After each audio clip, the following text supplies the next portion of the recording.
Tom Swift and his motorcycle. Chapter I: A narrow escape. That's the way to do it. Hook her up, Andy. Shove the spark lever over, and turn on more gasoline. We'll make a record this trip. Two lads in the tonneau of a touring car, that was whirling along a country road, leaned forward to speak to the one at the steering wheel. The latter was a red-haired youth, with somewhat squinty eyes, and not a very pleasant face, but his companions seemed to regard him with much favor. Perhaps it was because they were riding in his automobile. Hook her up, Andy. Added the lad on the seat beside the driver. This is immense. I rather thought you'd like it, remarked Andy Fogger, as he turned the car to avoid a stone in the road. I'll make things hum around Shopton. You have made them hum already, Andy, commented the lad beside him. My ears are ringing. Wow. There goes my cap.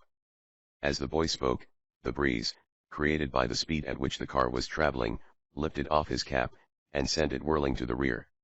Andy Fogger turned for an instant's glance behind. Then he opened the throttle still wider, and exclaimed. Let it go, Sam. We can get another. I want to see what time I can make to Mansburg. I want to break a record, if I can. Look out, or you'll break something else. Cried a lad on the rear seat. There's a fellow on a bicycle just ahead of us. Take care, Andy. Let him look out for himself, retorted Fogger, as he bent lower over the steering wheel, for the car was now going at a terrific rate. The youth on the bicycle was riding slowly along, and did not see the approaching automobile until it was nearly upon him. Then, with a mean grin, Andy Fogger pressed the rubber bulb of the horn with sudden energy, sending out a series of alarming blasts. It's Tom Swift! Cried Sam Snecker. Look out, or you'll run him down. Let him keep out of my way, retorted Andy savagely. The youth on the wheel, with a sudden spurt of speed, tried to cross the highway. He did manage to do it, but by such a narrow margin that in very terror Andy Fogger shut off the power, jammed down the brakes and steered to one side. So suddenly was he obliged to swerve over that the ponderous machine skidded and went into the ditch at the side of the road, where it brought up, tilting to one side. Tom Swift, his face rather pale from his narrow escape, leaped from his bicycle, and stood regarding the automobile. As for the occupants of that machine, from Andy Fogger, the owner, to the three cronies who were riding with him, they all looked very much astonished. Are we? Is it damaged any, Andy? Asked Sam Snecker. I hope not, growled Andy. If my car's hurt, it's Tom Swift's fault. He leaped from his seat and made a hurried inspection of the machine. He found nothing the matter, though it was more from good luck than good management. Then Andy turned and looked savagely at Tom Swift. The latter, standing his wheel up against the fence, walked forward. What do you mean by getting in the way like that? Demanded Andy with a scowl. Don't you see that you nearly upset me? Well, I like your nerve, Andy Fogger. Cried Tom. What do you mean by nearly running me down? Why didn't you sound your horn? You automobilists take too much for granted. You were going faster than the legal rate, anyhow. I was, sneered Andy. Yes, you were, and you know it. I'm the one to make a kick, not you. You came pretty near hitting me. Me getting in your way. I guess I've got some rights on the road. Go on. Growled Andy, for he could think of nothing else to say. Bicycles are a back number, anyhow. It isn't so very long ago that you had one, retorted Tom. First you fellows know, you'll be pulled in for speeding. I guess we had better go slower, Andy, advised Sam in a low voice. I don't want to be arrested. Leave this to me, retorted Andy. I'm running this tour. The next time you get in my way I'll run you down. He threatened Tom. Come on, fellows, we're late now, and can't make a record run, all on account of him, and Andy got back into the car, followed by his cronies, who had hurriedly alighted after their thrilling stop. If you try anything like this again you'll wish you hadn't, declared Tom, and he watched the automobile party ride off. Oh, forget it. Snapped back Andy, and he laughed, his companions joining. Tom Swift said nothing in reply. Slowly he remounted his wheel and rode off, but his thoughts toward Andy Fogger were not very pleasant ones. Andy was the son of a wealthy man of the town, and his good fortune in the matter of money seemed to have spoiled him, for he was a bully and a coward. Several times he and Tom Swift had clashed, for Andy was overbearing. But this was the first time Andy had shown such a vindictive spirit. "He thinks he can run over everything since he got his new auto," commented Tom aloud as he rode on. "He'll have a smash-up someday, if he isn't careful. He's too fond of speeding. I wonder where he and his crowd are going." Musing over his narrow escape, Tom rode on, and was soon at his home, where he lived with his widowed father, Barton Swift, a wealthy inventor, and the latter's housekeeper, Mrs. Baggart.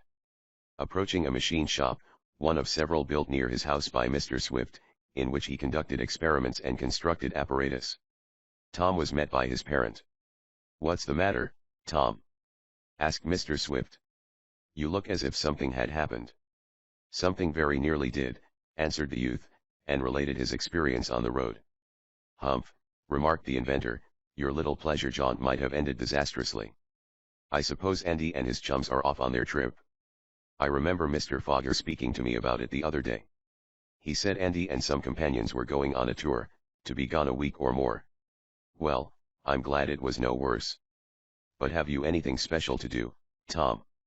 "No, I was just riding for pleasure, and if you want me to do anything, I'm ready." "Then I wish you'd take this letter to Mansburg for me. I want it registered, and I don't wish to mail it in the Shopton post office.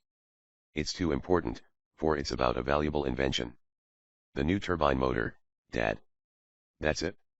And on your way I wish you'd stop in Merton's machine shop and get some bolts he's making for me." "I will." "Is that the letter?" And Tom extended his hand for a missive his father held. "Yes. Please be careful of it. It's to my lawyers in Washington regarding the final steps in getting a patent for the turbine. That's why I'm so particular about not wanting it mailed here. Several times before I have posted letters here, only to have the information contained in them leak out before my attorneys receive them. I do not want that to happen in this case. Another thing, don't speak about my new invention in Merton's shop when you stop for the bolts." "Why, do you think he gave out information concerning your work?" "Well, not exactly. He might not mean to, but he told me the other day that some strangers were making inquiries of him, about whether he ever did any work for me." "What did he tell them?" "He said that he occasionally did, but that most of my inventive work was done in my own shops, here." He wanted to know why the men were asking such questions, and one of them said they expected to open a machine shop soon, and wanted to ascertain if they might figure on getting any of my trade. But I don't believe that was their object." "What do you think it was?" "I don't know, exactly, but I was somewhat alarmed when I heard this from Merton. So I am going to take no risks. That's why I send this letter to Mansburg.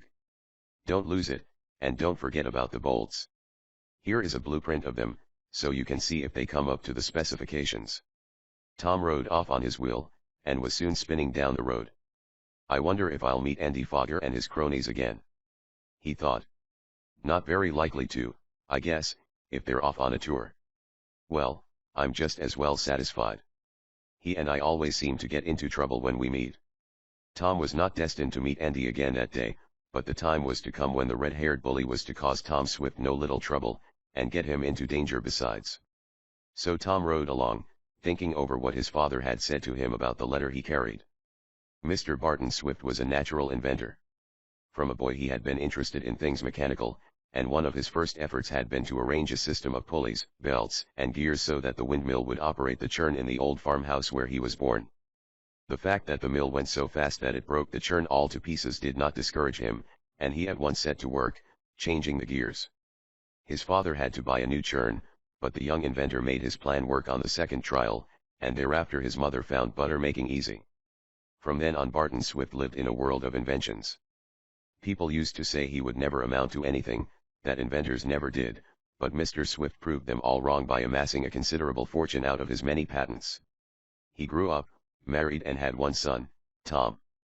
Mrs. Barton died when Tom was 3 years old, and since then he had lived with his father and a succession of nurses and housekeepers. The last woman to have charge of the household was a Mrs. Baggart, a motherly widow, and she succeeded so well, and Tom and his father formed such an attachment for her, that she was regarded as a fixture, and had now been in charge 10 years. Mr. Swift and his son lived in a handsome house on the outskirts of the village of Shopton, in New York State. The village was near a large body of water, which I shall call Lake Carlopa, and there Tom and his father used to spend many pleasant days boating, For Tom and the inventor were better chums than many boys are, and they were often seen together in a craft rowing about, or fishing. Of course Tom had some boy friends, but he went with his father more often than he did with them. Though many of Mr. Swift's inventions paid him well, he was constantly seeking to perfect others. To this end he had built near his home several machine shops, with engines, lathes, and apparatus for various kinds of work. Tom, too, had the inventive fever in his veins, and had planned some useful implements and small machines.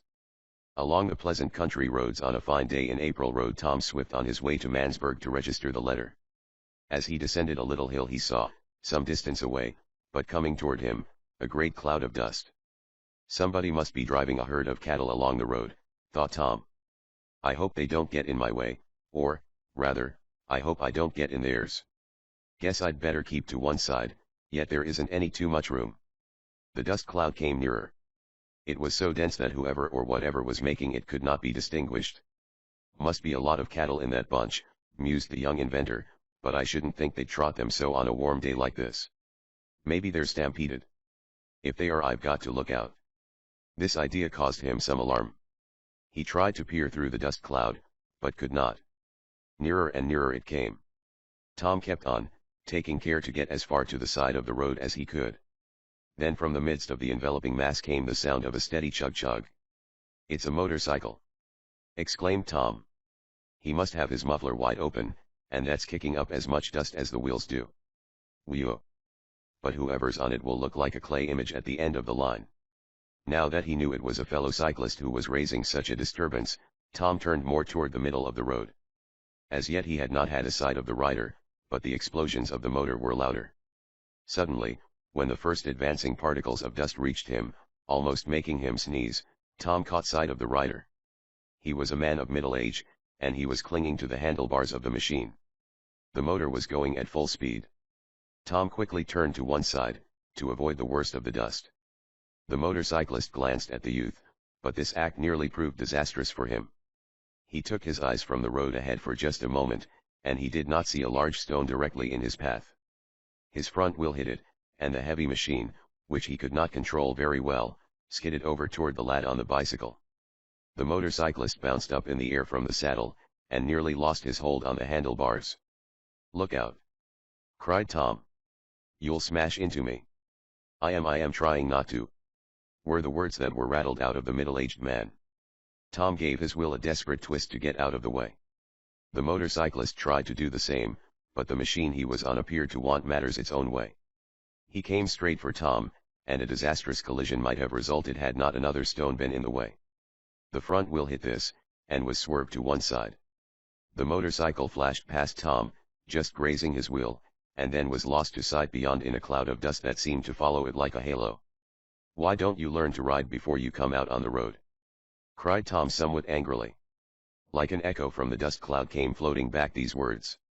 "I am trying to." Then the sound of the explosions became fainter. "Well, he's got lots to learn yet," exclaimed Tom. "That's twice today I've nearly been run down. I expect I'd better look out for the third time. They say that's always fatal," and the lad leaped from his wheel. "Wonder if he bent any of my spokes," the young inventor continued as he inspected his bicycle. Chapter 2 Tom overhears something. "Everything seems to be all right," Tom remarked, "but another inch or so and he'd have crashed into me. I wonder who he was. I wish I had a machine like that. I could make better time than I can on my bicycle. Perhaps I'll get one someday. Well, I might as well ride on." Tom was soon at Mansburg, and going to the post office handed in the letter for registry. Bearing in mind his father's words, he looked about to see if there were any suspicious characters, but the only person he noticed was a well-dressed man, with a black mustache, who seemed to be intently studying the schedule of the arrival and departure of the mails. "Do you want the receipt for the registered letter sent to you here or at Shopton?" asked the clerk of Tom. "Come to think of it, though, it will have to come here, and you can call for it. I'll have it returned to Mr. Barton Swift, care of General Delivery, and you can get it the next time you are over," for the clerk knew Tom. "That will do," answered our hero, and as he turned away from the window he saw that the man who had been inquiring about the mails was regarding him curiously. Tom thought nothing of it at the time, but there came an occasion when he wished that he had taken more careful note of the well-dressed individual. As the youth passed out of the outer door, he saw the man walk over to the registry window. He seems to have considerable mail business, thought Tom, and then the matter passed from his mind as he mounted his wheel and hurried to the machine shop. "Say, I'm awfully sorry," announced Mr. Merton when Tom said he had come for the bolts, "but they're not quite done. They need polishing. I know I promised them to your father today, and he can have them, but he was very particular about the polish, and as one of my best workers was taken sick, I'm a little behind." "How long will it take to polish them?" asked Tom. "Oh, about an hour. In fact, a man is working on them now. If you could call this afternoon, they'll be ready." "Can you?" "I suppose I've got to," replied Tom good-naturedly. "Guess I'll have to stay in Mansburg for dinner. I can't get back to Shopton in time now." "I'll be sure to have them for you after dinner," promised Mr. Merton. "Now, there's a matter I want to speak to you about, Tom. Has your father any idea of giving the work he has been turning over to me to some other firm?" "Not that I know of." "Why?" And the lad showed his wonder. "Well, I'll tell you why. Some time ago there was a stranger in here, asking about your father's work. I told Mr. Swift of it at the time. The stranger said then that he and some others were thinking of opening a machine shop, and he wanted to find out whether they would be likely to get any jobs from your father. I told the man I knew nothing about Mr. Swift's business, and he went away. I didn't hear any more of it, though of course I didn't want to lose your father's trade. Now a funny thing happened. Only this morning the same man was back here, and he was making particular inquiries about your father's private machine shops." "He was?" exclaimed Tom excitedly. "Yes. He wanted to know where they were located, how they were laid out, and what sort of work he did in them." "What did you tell him?" "Nothing at all.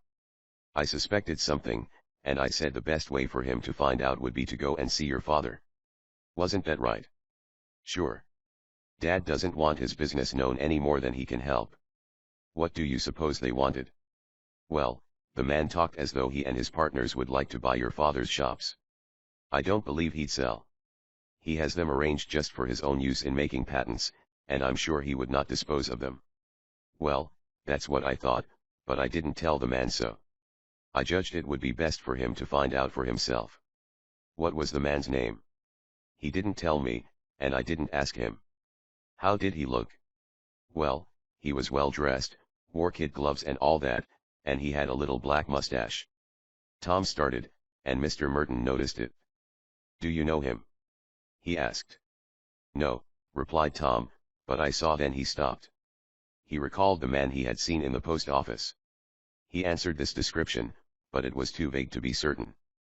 "Did you say you'd seen him?" asked Mr. Merton, regarding Tom curiously. "No. Yes, that is. Well, I'll tell my father about it," stammered Tom, who concluded that it would be best to say nothing of his suspicions. "I'll be back right after dinner, Mr. Merton. Please have the bolts ready for me, if you can." "I will." "Is your father going to use them in a new machine?"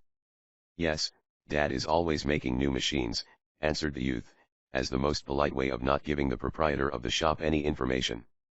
"I'll be back right after dinner," he called as he went out to get on his wheel.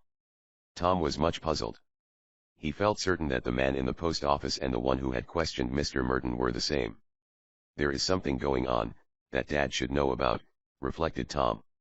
"I must tell him. I don't believe it will be wise to send any more of his patent work over to Merton. We must do it in the shops at home, and Dad and I will have to keep our eyes open. There may be spies about seeking to discover something about his new turbine motor. I'll hurry back with those bolts and tell Dad. But first I must get lunch. I'll go to the restaurant and have a good feed while I'm at it." Tom had plenty of spending money, some of which came from a small patent he had marketed himself. He left his wheel outside the restaurant, first taking the precaution to chain the wheels, and then went inside. Tom was hungry and ordered a good meal. He was about halfway through it when someone called his name. "Hello, Ned," he answered, looking up to see a youth about his own age. "Where did you blow in from?" "Oh, I came over from Shopton this morning," replied Ned Newton, taking a seat at the table with Tom. The two lads were chums, and in their younger days had often gone fishing, swimming and hunting together. Now Ned worked in the Shopton bank, and Tom was so busy helping his father, so they did not see each other so often. "On business or pleasure?" asked Tom, putting some more sugar in his coffee. Business. I had to bring some papers over from our bank to the First National here. But what about you? Oh, I came on Dad's account. Invented anything new? Asked Ned as he gave his order to the waitress. No, nothing since the egg beater I was telling you about. But I'm working on some things. Why don't you invent an automobile or an airship? Maybe I will someday, but, speaking of autos, did you see the one Andy Fogger has? Yes, it's a beaut. Have you seen it? Altogether at too close range. He nearly ran over me this morning, and the young inventor related the occurrence. Oh, Andy always was too fresh, commented Ned, and since his father let him get the touring car I suppose he'll be worse than ever. Well, if he tries to run me down again he'll get into trouble, declared Tom, calling for a second cup of coffee. The two chums began conversing on more congenial topics, and Ned was telling of a new camera he had, when, from a table directly behind him, Tom heard someone say in rather loud tones. The plant is located in Shopton, all right, and the buildings are near Swift's house. Tom started, and listened more intently. That will make it more difficult, one man answered. But if the invention is as valuable as... Hush! Came a caution from another of the party. This is too public a place to discuss the matter. Wait until we get out. One of us will have to see Swift, of course, and if he proves stubborn. I guess you'd better hush yourself, retorted the man who had first spoken, and then the voices subsided. But Tom Swift had overheard something which made him vaguely afraid. He started so at the sound of his father's name that he knocked a fork from the table. What's the matter, getting nervous?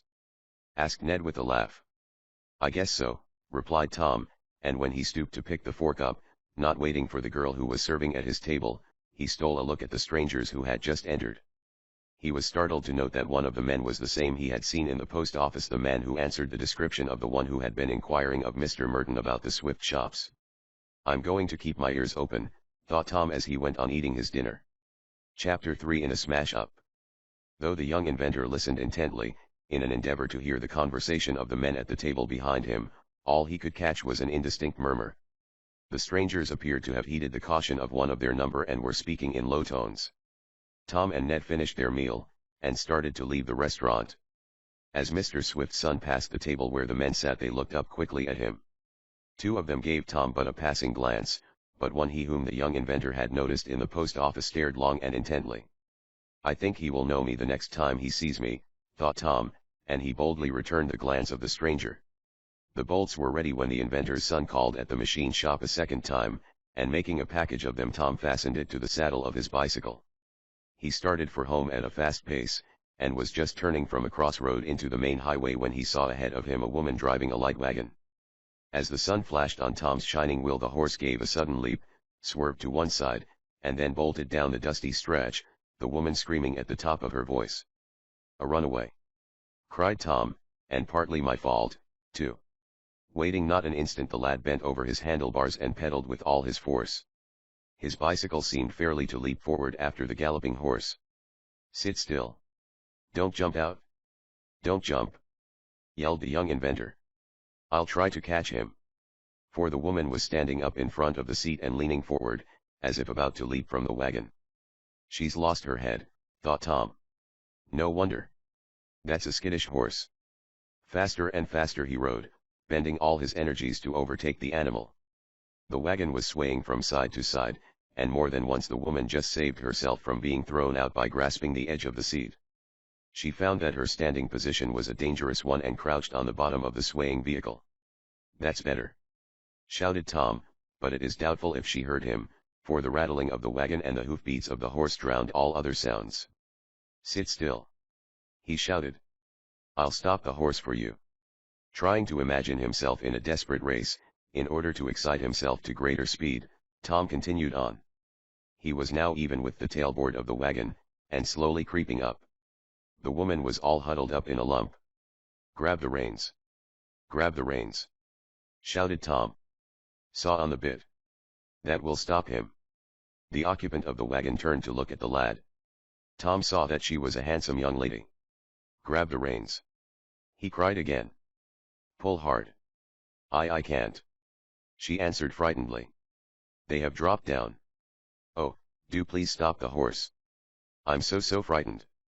"I'll stop him," declared the youth firmly, and he set his teeth hard. Then he saw the reason the fair driver could not grasp the lines. They had slipped over the dashboard and were trailing on the ground. The horse was slacking speed a bit now, for the pace was telling on his wind. Tom saw his opportunity, and with a sudden burst of energy was at the animal's head.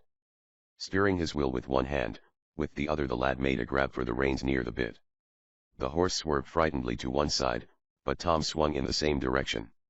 He grasped the leather and then, with a kick, he freed himself from the bicycle, giving it a shove to one side. He was now clinging to the reins with both hands, and, being a muscular lad and no lightweight, his bulk told. "Sit still," panted our hero to the young woman, who had arisen to the seat. "I'll have him stopped in half a minute now." It was in less time than that, for the horse, finding it impossible to shake off the grip of Tom, began to slow from a gallop to a trot, then to a canter, and finally to a slow walk. A moment later the horse had stopped, breathing heavily from his run. There, now," spoke Tom soothingly. "You're all right, old fellow. I hope you're not hurt." This to the young lady, and Tom made a motion to raise his cap, only to find that it had blown off. "Oh, no, I'm more frightened than hurt. It was all my fault," declared the young inventor. "I should not have swung into the road so suddenly. My bicycle alarmed your horse."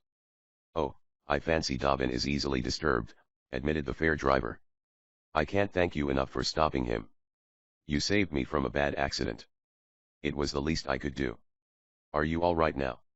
And he handed up the dangling reins. "I think Dobbin, as you call him, has had enough of running," went on Tom, for the horse was now quiet.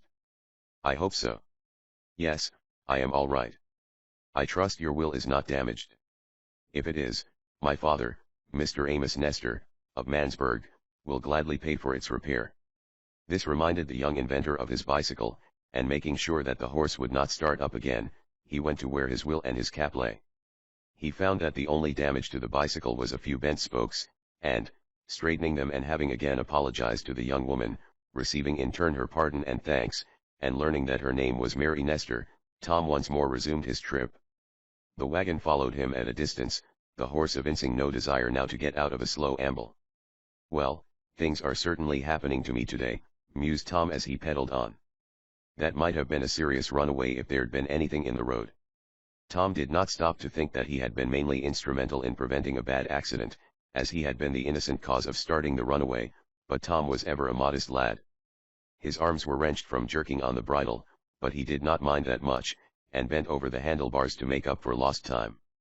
Our hero was within a short distance of his house and was coasting easily along when, just ahead of him, he saw a cloud of dust, very similar to the one that had, some time before, concealed the inexperienced motorcyclist. "I wonder if that's him again," thought Tom. "If it is, I'm going to hang back until I see which way he's headed. No use running any more risks." Almost at that moment a puff of wind blew some of the dust to one side. Tom had a glimpse of the man on the puffing machine. "It's the same chap," he exclaimed aloud, "and he's going the same way I am. Well, I'll not try to catch up to him. I wonder what he's been doing all this while, that he hasn't gotten any farther than this. Either he's been riding back and forth, or else he's been resting. But he certainly is scooting along." The wind carried to Tom the sound of the explosions of the motor, and he could see the man clinging tightly to the handlebars. The rider was almost in front of Tom's house now, when, with a suddenness that caused the lad to utter an exclamation of alarm, the stranger turned his machine right toward a big oak tree. "What's he up to?" cried Tom excitedly. "Does he think he can climb that, or is he giving an exhibition by showing how close he can come and not hit it?" A moment later the motorcyclist struck the tree a glancing blow. The man went flying over the handlebars, the machine was shunted to the ditch along the road, and falling over on one side the motor raced furiously. The rider lay in a heap at the foot of the tree.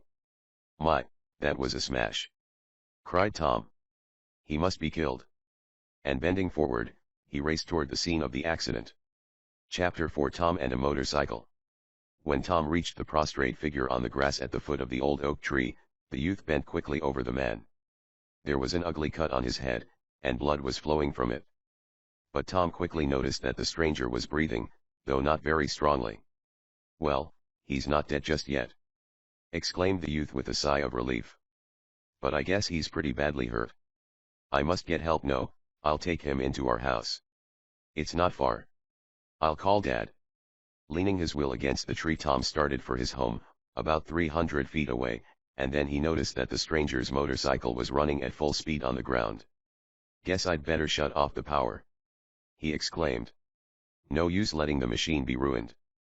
Tom had a natural love for machinery, and it hurt him almost as much to see a piece of fine apparatus abused as it did to see an animal mistreated. It was the work of a moment to shut off the gasoline and spark, and then the youth raced on toward his house. Where's Dad? He called to Mrs. Baggert, who was washing the dishes. Out in one of the shops, replied the housekeeper. Why, Tom, she went on hurriedly as she saw how excited he was, whatever has happened? Man hurt out in front, motorcycle smash. I am going to bring him in here. Get some things ready, I'll find Dad. Bless and save us, cried Mrs. Baggert. Whatever are we coming to? Who's hurt? How did it happen? Is he dead? Haven't time to talk now, answered Tom, rushing from the house. Dad and I will bring him in here.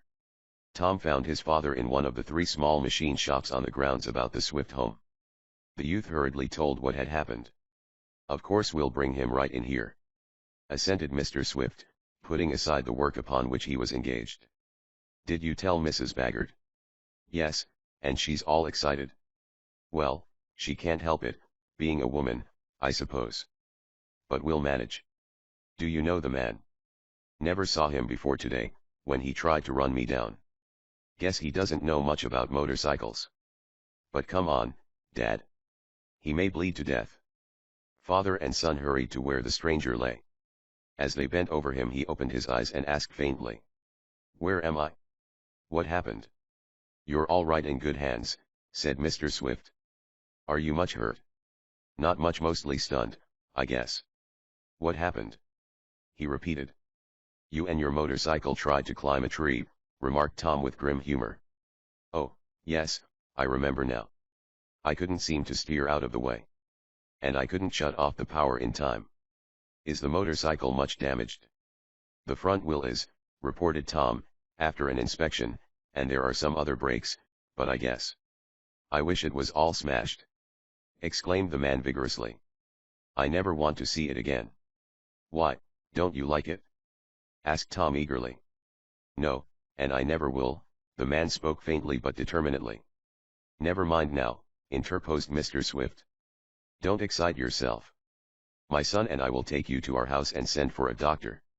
I'll bring the motorcycle, after we've carried you in, added Tom. Don't worry about the machine. I never want to see it again, went on the man, rising to a sitting position. It nearly killed me twice today. I'll never ride again. You'll feel differently after the doctor fixes you up, said Mr. Swift with a smile. Doctor? I don't need a doctor, cried the stranger. I am only bruised and shaken up. You have a bad cut on your head, said Tom. It isn't very deep, went on the injured man, placing his fingers on it. Fortunately I struck the tree a glancing blow. If you will allow me to rest in your house a little while and give me some plaster for the cut, I shall be all right again. Can you walk, or shall we carry you? Asked Tom's father. Oh, I can walk, if you'll support me a little. And the stranger proved that he could do this by getting to his feet and taking a few steps. Mr. Swift and his son took hold of his arms and led him to the house. There he was placed on a lounge and given some simple restoratives by Mrs. Baggert, who, when she found the accident was not serious, recovered her composure. I must have been unconscious for a few minutes, went on the man. You were, explained Tom. When I got up to you I thought you were dead, until I saw you breathe. Then I shut off the power of your machine and ran in for Dad. I've got the motorcycle outside. You can't ride it for some time, I'm afraid, Mr. Er. And Tom stopped in some confusion, for he realized that he did not know the man's name. I beg your pardon for not introducing myself before, went on the stranger. I'm Wakefield Damon, of Waterfield. But don't worry about me riding that machine again. I never shall. Oh, perhaps, began Mr. Swift. No, I never shall, went on Mr. Damon positively. My doctor told me to get it, as he thought riding around the country would benefit my health. I shall tell him his prescription nearly killed me. And me too, added Tom with a laugh. Why are you the young man I nearly ran down this morning? Asked Mr. Damon, suddenly sitting up and looking at the youth. I am, answered our hero. Bless my soul. So you are, cried Mr. Damon. I was wondering who it could be. It's quite a coincidence. But I was in such a cloud of dust I couldn't make out who it was. You had your muffler open, and that made considerable dust, explained Tom. Was that it? Bless my existence. I thought something was wrong, but I couldn't tell what. I went over all the instructions in the book and those the agent told me, but I couldn't think of the right one. I tried all sorts of things to make less dust, but I couldn't. Then, bless my eyelashes, if the machine didn't stop just after I nearly ran into you. I tinkered over it for an hour or more before I could get it to going again. Then I ran into the tree. My doctor told me the machine would do my liver good, but, bless my happiness, I'd as soon be without a liver entirely as to do what I've done today.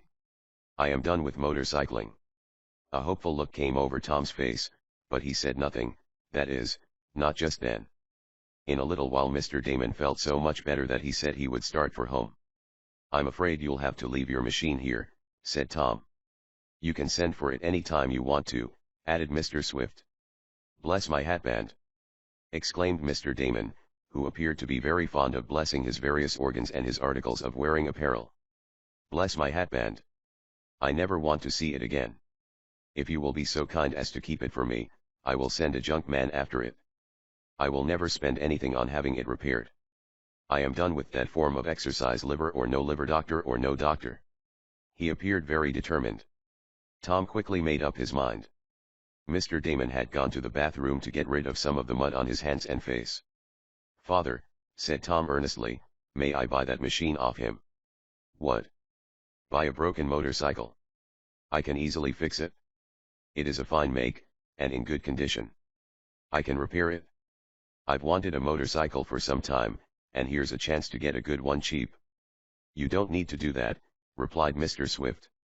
You have money enough to buy a new one if you want it. I never knew you cared for them. I didn't, until lately. But I'd rather buy this one and fix it up than get a new one. Besides, I have an idea for a new kind of transmission, and perhaps I can work it out on this machine. Oh, well, if you want it for experimental purposes, I suppose it will be as good as any. Go ahead, get it if you wish, but don't give too much for it. I'll not. I fancy I can get it cheap. Mr. Damon returned to the living room, where he had first been carried. I cannot thank you enough for what you have done for me, he said. I might have lain there for hours. Bless my very existence. I have had a very narrow escape. Hereafter when I see anyone on a motorcycle I shall turn my head away. The memory will be too painful, and he touched the plaster that covered a cut on his head. Mr. Damon, said Tom quickly, will you sell me that motorcycle? Bless my finger rings. Sell you that mass of junk? It isn't all junk, went on the young inventor. I can easily fix it, though, of course, he added prudently, it will cost something. How much would you want for it? Well, replied Mr. Damon, I paid $250 last week. I have ridden 100 miles on it. That is at the rate of $2.50 a mile, pretty expensive riding. But if you are in earnest I will let you have the machine for $50, and then I fear that I will be taking advantage of you. I'll give you $50, said Tom quickly, and Mr. Damon exclaimed. Bless my liver, that is, if I have one. Do you mean it? Tom nodded. I'll fetch you the money right away, he said, starting for his room. He got the cash from a small safe he had arranged, which was fitted up with an ingenious burglar alarm, and was on his way downstairs when he heard his father call out. Here. What do you want? Go away from that shop. No one is allowed there. And looking from an upper window, Tom saw his father running toward a stranger, who was just stepping inside the shop where Mr. Swift was constructing his turbine motor. Tom started as he saw that the stranger was the same black-mustached man whom he had noticed in the post office, and, later, in the restaurant at Mansburg. Chapter V. Mr. Swift is alarmed. Stuffing the money which he intended to give to Mr. Damon in his pocket, Tom ran downstairs. As he passed through the living room, intending to see what the disturbance was about, and, if necessary, His father, the owner of the broken motorcycle, exclaimed. "What's the matter? What has happened?" "Bless my coattails, but is anything wrong?" "I don't know," answered Tom. "There is a stranger about the shop, and my father never allows that. I'll be back in a minute." "Take your time," advised the somewhat eccentric Mr. Damon. "I find my legs are a bit weaker than I suspected, and I will be glad to rest a while longer." "Bless my shoelaces, but don't hurry." Tom went into the rear yard, where the shops, in a small cluster of buildings, were located. He saw his father confronting the man with the black mustache, and Mr. Swift was saying, "What do you want?" "I allow no people to come in here unless I or my son invites them." "Did you wish to see me?" "Are you Mr. Barton Swift?" asked the man. "Yes, that is my name. The inventor of the Swift safety lamp, and the turbine motor." At the mention of the motor, Mr. Swift started. "I am the inventor of the safety lamp you mention," he said stiffly, "but I must decline to talk about the motor." "May I ask where you obtained your information concerning it?" "Why, I am not at liberty to tell," went on the man. "I called to see if we could negotiate with you for the sale of it." "Parties whom I represent." At that moment Tom plucked his father by the sleeve. "Dad," whispered the youth, "I saw him in Mansburg. I think he is one of several who have been inquiring in Mr. Merton's shop about you and your patents. I wouldn't have anything to do with him until I found out more about him." "Is that so?" asked Mr. Swift quickly. Then, turning to the stranger, he said, "My son tells me." But Mr. Swift got no further, for at that moment the stranger caught sight of Tom, whom he had not noticed before. "Ha!" exclaimed the man. "I have forgotten something, an important engagement. Will be back directly. Will see you again, Mr. Swift. Excuse the trouble I have put you to. I am in a great hurry," and before father or son could stop him, had they any desire to, the man turned and walked quickly from the yard. Mr. Swift stood staring at him, and so did Tom. Then the inventor asked, "Do you know that man?" "What about him, Tom? Why did he leave so hurriedly?" "I don't know his name," replied Tom, "but I am suspicious regarding him, and I think he left because he suddenly recognized me." Thereupon he told his father of seeing the man in the post office, and hearing the talk of the same individual and two companions in the restaurant. "And so you think they are up to some mischief, Tom?" asked the parent when the son had finished. "Well, I wouldn't go quite as far as that, but I think they are interested in your patents, and you ought to know whether you want them to be, or not." "I most certainly do not, especially in the turbine motor. That is my latest invention, and, I think, will prove very valuable. But, though I have not mentioned it before, I expect to have trouble with it. Soon after I perfected it, with the exception of some minor details, I received word from a syndicate of rich men that I was infringing on a motor, the patent of which they controlled. This surprised me for two reasons. One was because I did not know that anyone knew I had invented the motor.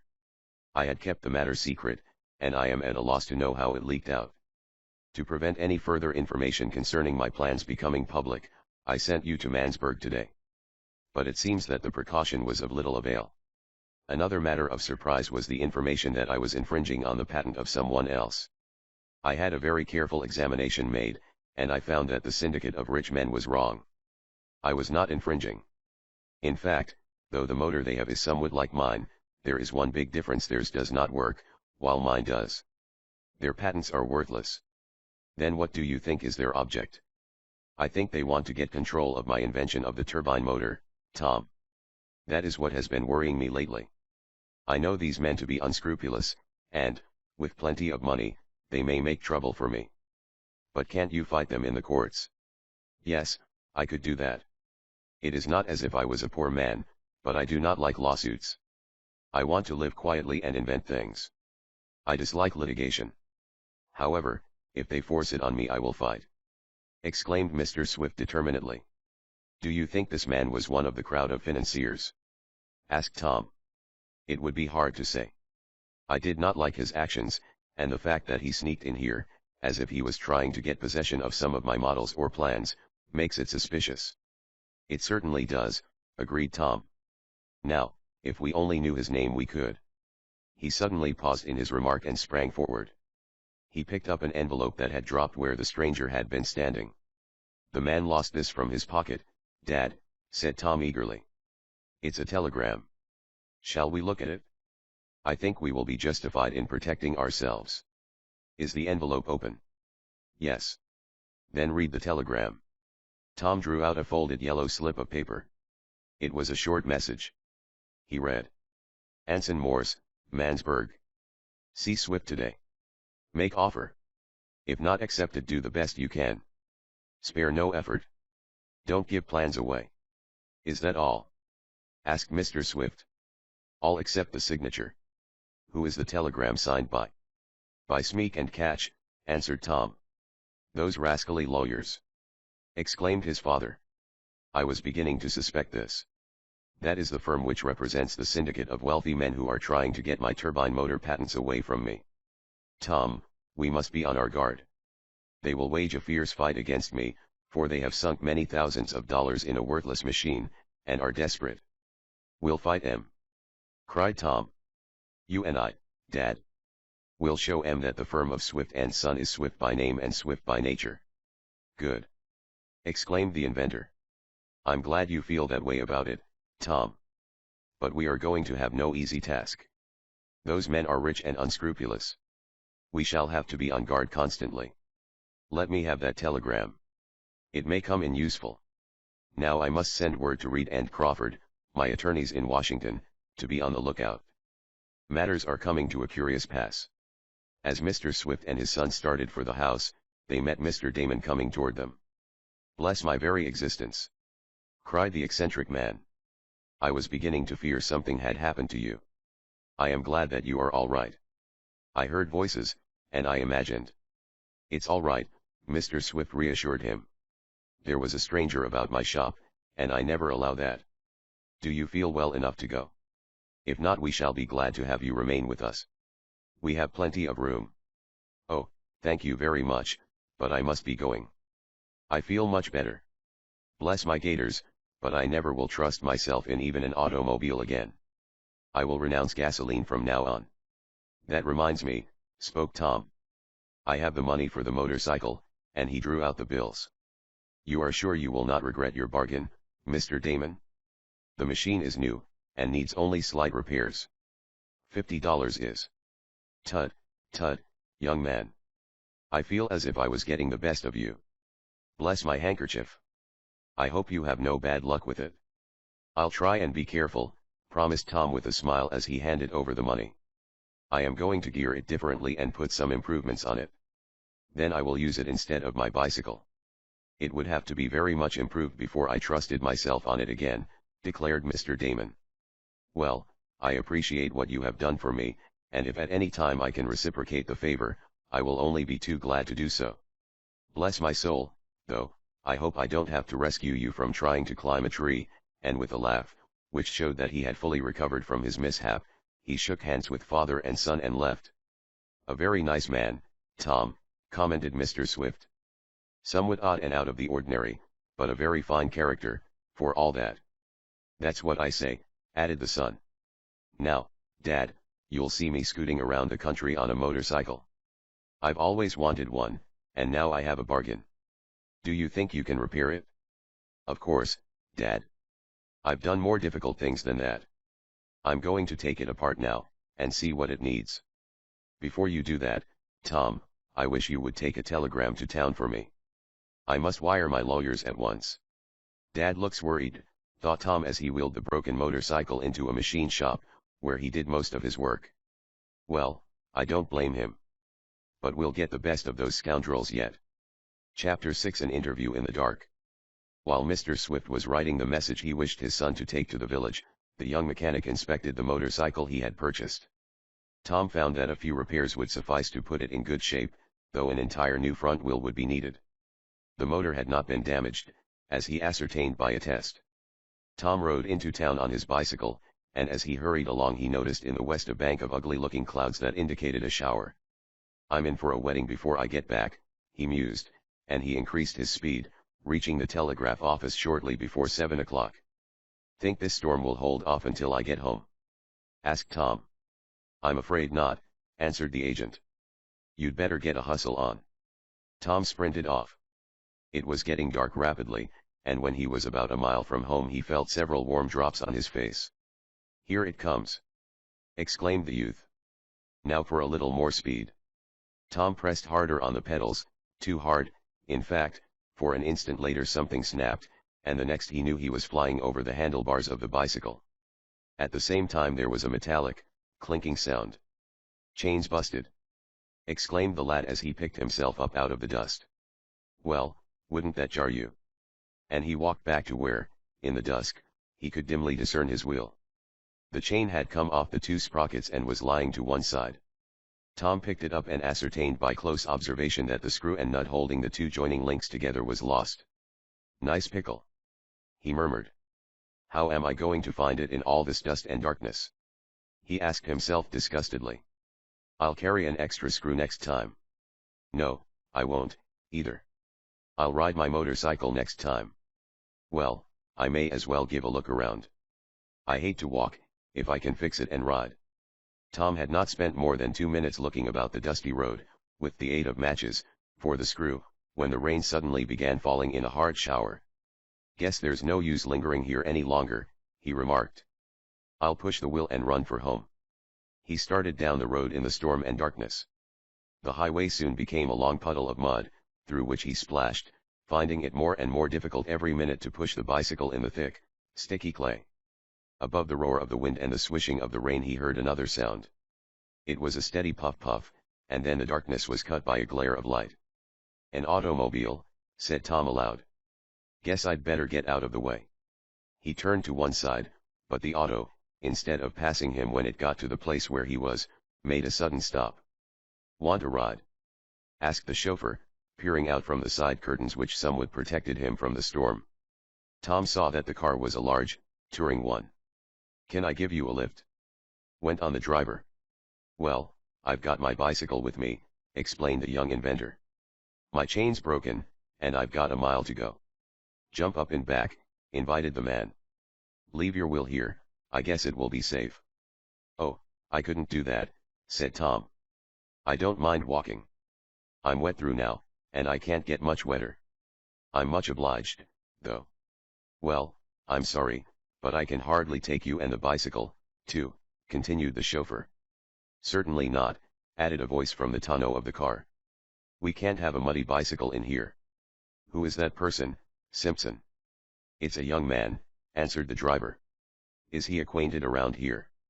went on the voice from the rear of the car. "Ask him if he is acquainted around here, Simpson." Tom was wondering where he had heard that voice before.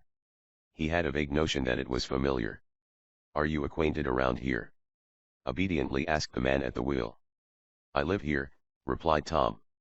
"Ask him if he knows anyone named Swift," continued the voice from the tonneau, and the driver started to repeat it. "I heard him," interrupted Tom. "Yes, I know a Mr. Swift," but Tom, with a sudden resolve, and one he could hardly explain, decided that, for the present, he would not betray his own identity. "Ask him if Mr. Swift is an inventor." Once more the unseen person spoke in the voice Tom was trying vainly to recall. "Yes, he is an inventor," was the youth's answer. "Do you know much about him? What are his habits? Does he live near his workshops? Does he keep many servants? Does he—" The unseen questioner suddenly parted the side curtains and peered out at Tom, who stood in the muddy road, close to the automobile. At that moment there came a bright flash of lightning, illuminating not only Tom's face, but that of his questioner as well. And at the sight Tom started, no less than did the man. For Tom had recognized him as one of the three mysterious persons in the restaurant, and as for the man, he had also recognized Tom. Is why, it's you, isn't it?" cried the questioner, and he thrust his head farther out from between the curtains. "My, what a storm!" he exclaimed as the rain increased. "So you know Mr. Swift, eh? I saw you today in Mansburg, I think. I have a good memory for faces. Do you work for Mr. Swift? If you do I may be able to." "I'm Tom Swift, son of Mr. Barton Swift," said Tom as quietly as he could. "Tom Swift? His son?" cried the man, and he seemed much agitated. "Why, I thought that is, Morse," said Simpson, "hurry back to Mansburg." And with that, taking no more notice of Tom, The man in the auto hastily drew the curtains together. The chauffeur threw in the gears and swung the ponderous machine to one side. The road was wide, and he made the turn skillfully. A moment later the car was speeding back the way it had come, leaving Tom standing on the highway, alone in the mud and darkness, with the rain pouring down in torrents. Chapter 7 Off on a Spin. Tom's first impulse was to run after the automobile, the red tail light of which glowed through the blackness like a ruby eye. Then he realized that it was going from him at such a swift pace that it would be impossible to get near it, even if his bicycle was in working order. But if I had my motorcycle I'd catch up to them, he murmured. As it is, I must hurry home and tell Dad. This is another link in the queer chain that seems to be winding around us. I wonder who that man was, and what he wanted by asking so many personal questions about Dad. Trundling his wheel before him, with the chain dangling from the handlebar, Tom splashed on through the mud and rain. It was a lonesome, weary walk, tired as he was with the happenings of the day, and the young inventor breathed a sigh of thankfulness as the lights of his home shone out in the mist of the storm. As he tramped up the steps of the side porch, his wheel bumping along ahead of him, a door was thrown open. "Why, it's Tom!" exclaimed Mrs. Baggert. "Whatever happened to you?" And she hurried forward with kindly solicitude, for the housekeeper was almost a second mother to the youth. "Chain broke," answered the lad laconically. "Where's Dad?" "Out in the shop, working at his latest invention, I expect." "But are you hurt?" "Oh, no. I fell easily. The mud was like a feather bed, you know, except that it isn't so good for the clothes," and the young inventor looked down at his splashed and bedraggled garments. Mr. Swift was very much surprised when Tom told him of the happening on the road, and related the conversation and the subsequent alarm of the man on learning Tom's identity. "Who do you suppose he could have been?" asked Tom, when he had finished. "I am pretty certain he was one of that crowd of financiers of whom Anson Morse seems to be a representative," said Mr. Swift. "Are you sure the man was one of those you saw in the restaurant?" "Positive. I had a good look at him both times." "Do you think he imagined he could come here and get possession of some of your secrets?"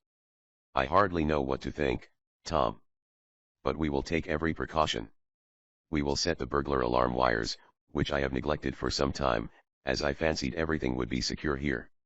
Then I will take my plans and the model of the turbine motor into the house. I'll run no chances tonight." Mr. Swift, who was adjusting some of the new bolts that Tom had brought home that day, began to gather up his tools and material. "I'll help you, Dad," said Tom, and he began connecting the burglar alarm wires, there being an elaborate system of them about the house, shops, and grounds. Neither Tom nor his father slept well that night.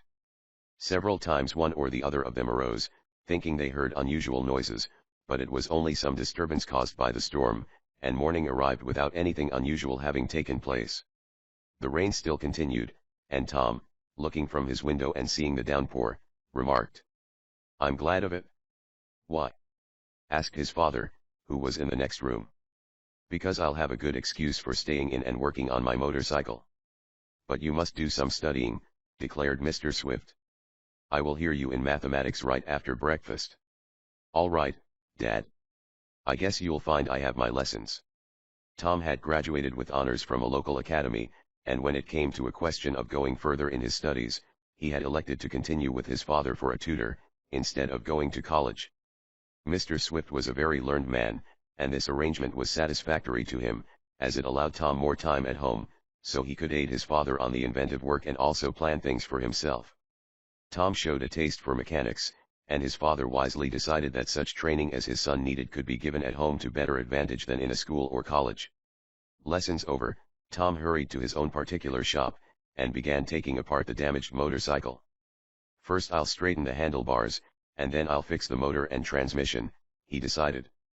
"The front wheel I can buy in town, as this one would hardly pay for repairing." Tom was soon busy with wrenches, hammers, pliers and screwdriver. He was in his element, and was whistling over his task. The motor he found in good condition, but it was not such an easy task as he had hoped to change the transmission. He had finally to appeal to his father, in order to get the right proportion between the back and front gears, for the motorcycle was operated by a sprocket chain, instead of a belt drive, as is the case with some. Mr. Swift showed Tom how to figure out the number of teeth needed on each sprocket, in order to get an increase of speed, and as there was a sprocket wheel from a disused piece of machinery available, Tom took that. He soon had it in place, and then tried the motor. To his delight, the number of revolutions of the rear wheel were increased about 15%. "I guess I'll make some speed," he announced to his father. "But it will take more gasoline to run the motor, don't forget that.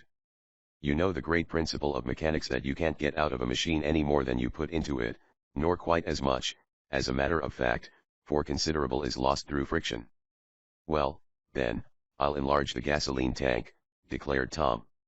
"I want to go fast when I'm going." He reassembled the machine, and after several hours of work had it in shape to run, except that a front wheel was lacking. "I think I'll go to town and get one," he remarked. "The rain isn't quite so hard now." In spite of his father's mild objections, Tom went, using his bicycle, the chain of which he had quickly repaired. He found just the front wheel needed, and that night his motorcycle was ready to run. But it was too dark to try it then, especially as he had no good lantern, the one on the cycle having been smashed, and his own bicycle light not being powerful enough. So he had to postpone his trial trip until the next day. He was up early the following morning, and went out for a spin before breakfast.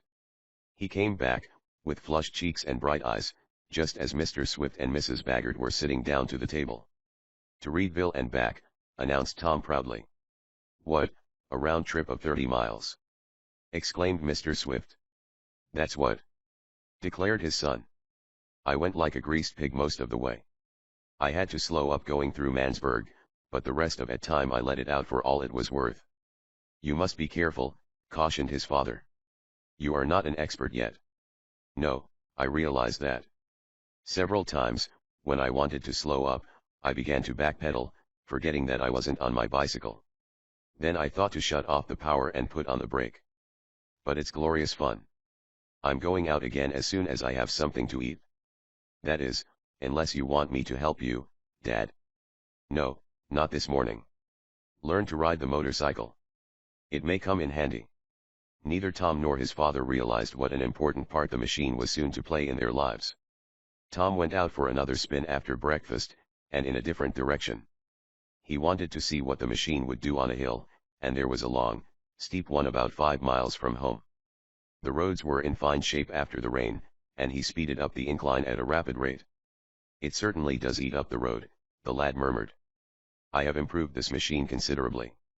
Wish I could take out a patent on it." Reaching the crest of the slope, he started down the incline. He turned off part of the power, and was gliding along joyously, when from a crossroad he suddenly saw turn into the main highway a mule, drawing a ramshackle wagon, loaded with fence posts. Beside the animal walked an old colored man. "I hope he gets out of the way in time," thought Tom. "He's moving as slow as molasses, and I'm going a bit faster than I like. Guess I'll shut off and put on the brakes." The mule and wagon were now squarely across the road. Tom was coming nearer and nearer.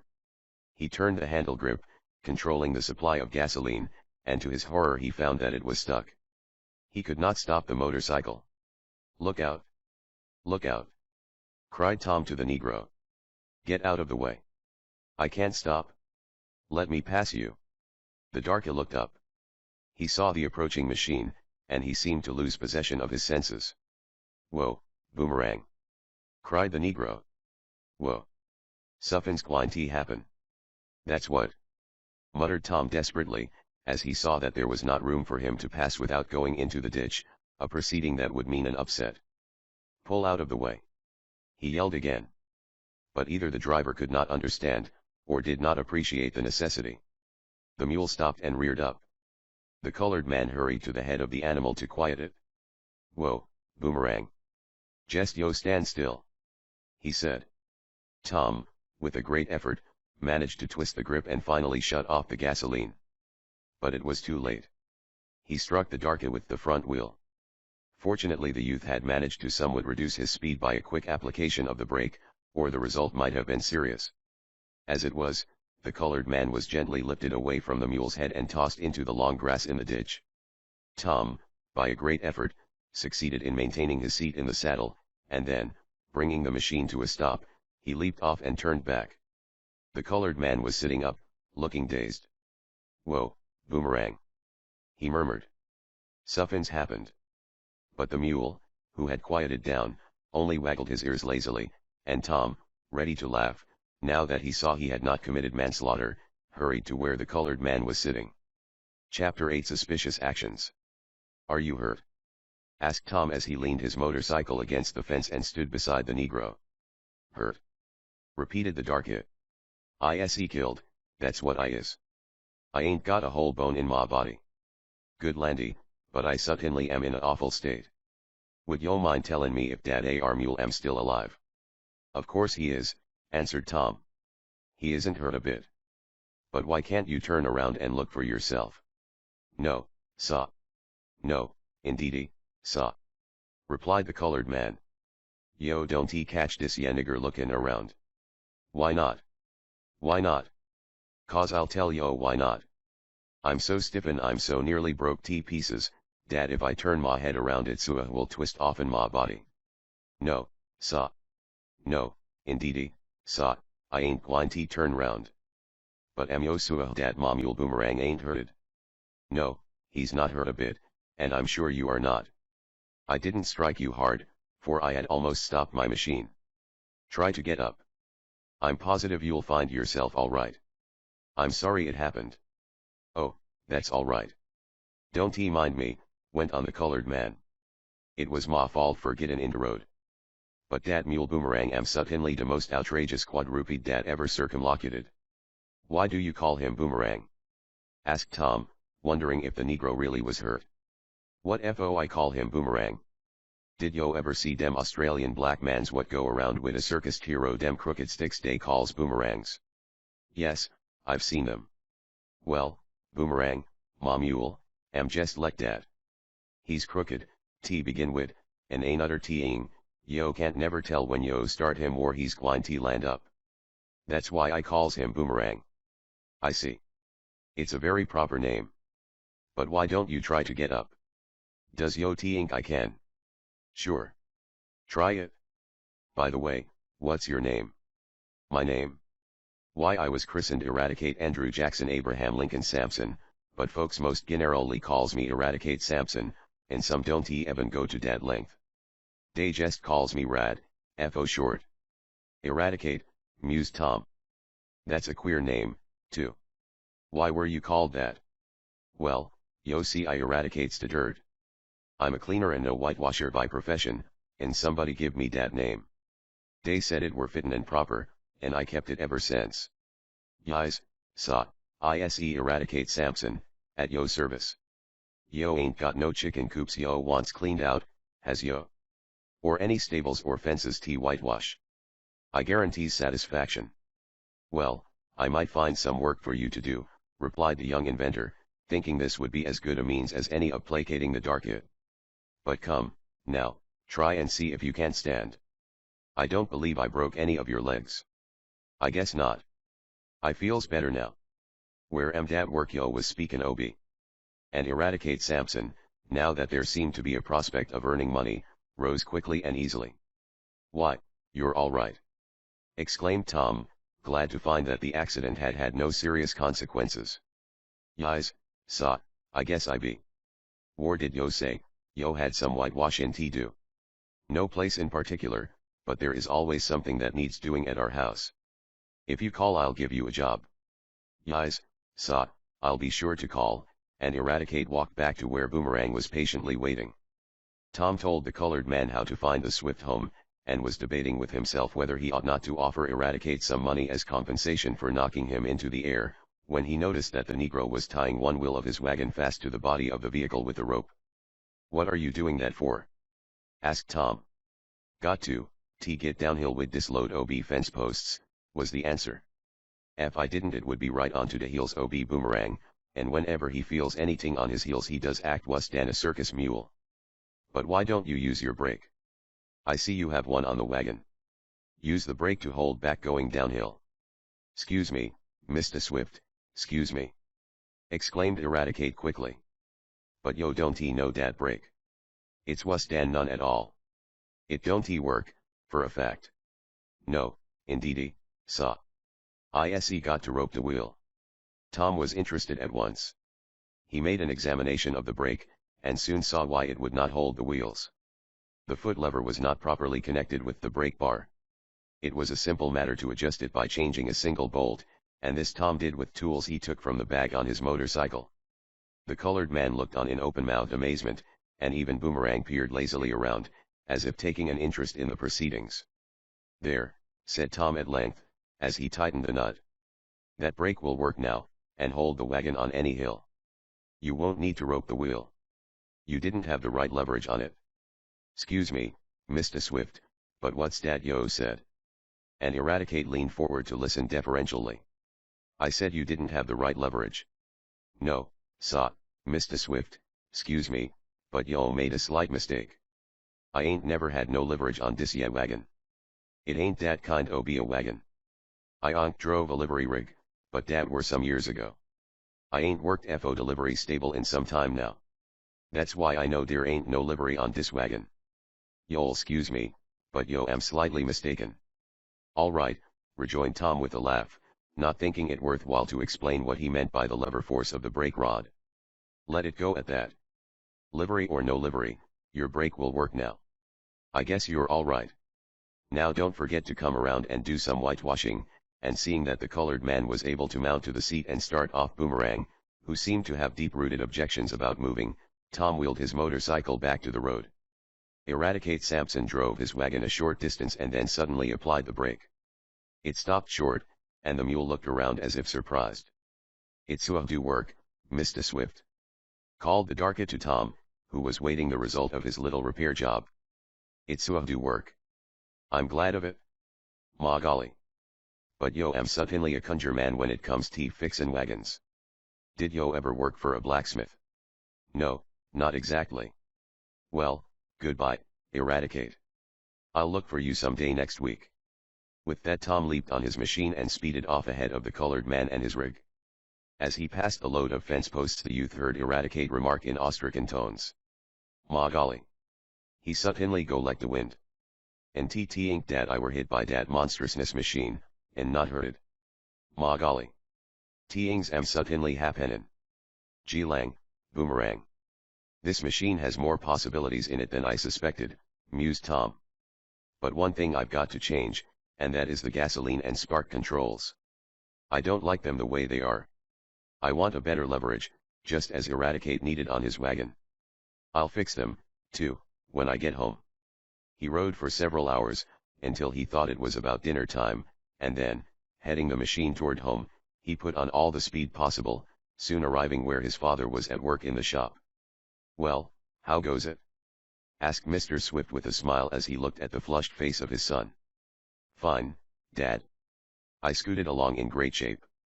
Had an adventure, too. You didn't meet any more of those men, did you? The men who are trying to get my invention?" asked Mr. Swift apprehensively. "No, indeed, Dad.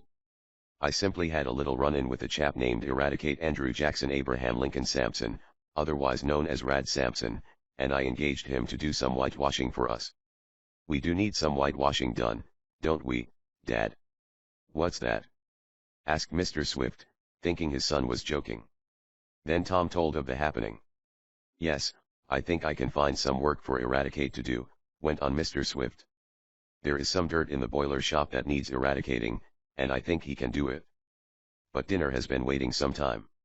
We'll go in now, or Mrs. Baggert will be out after us." Father and son were soon at the table, and Tom was explaining what he meant to do to improve his motorcycle. His father offered some suggestions regarding the placing of the gasoline lever. "I'd put it here," he said, and with his pencil he began to draw a diagram on the white tablecloth. "Oh, my goodness me, Mr. Swift!" exclaimed Mrs. Baggert. "Whatever are you doing?" And she sprang up in some alarm. "What's the matter? Did I upset my tea?" asked the inventor innocently. "No, but you are soiling a clean tablecloth. Pencil marks are so hard to get out. Take a piece of paper, please." "Oh, is that all?" rejoined Mr. Swift with a smile. "Well, Tom, here is the way I would do that," and substituting the back of an envelope for the tablecloth, he continued the drawing. Tom was looking over his father's shoulder interestedly, when Mrs. Baggert, who was taking off some of the dinner dishes, suddenly asked, "Are you expecting a visitor, Mr. Swift?" A visitor? No. Why? Asked the inventor quickly. Because I just saw a man going in the machine shop, went on the housekeeper. A man? In the machine shop? Exclaimed Tom, rising from his chair. Mr. Swift also got up, and the two hurried from the house. As they reached the yard they saw a man emerging from the building where Mr. Swift was constructing his turbine motor.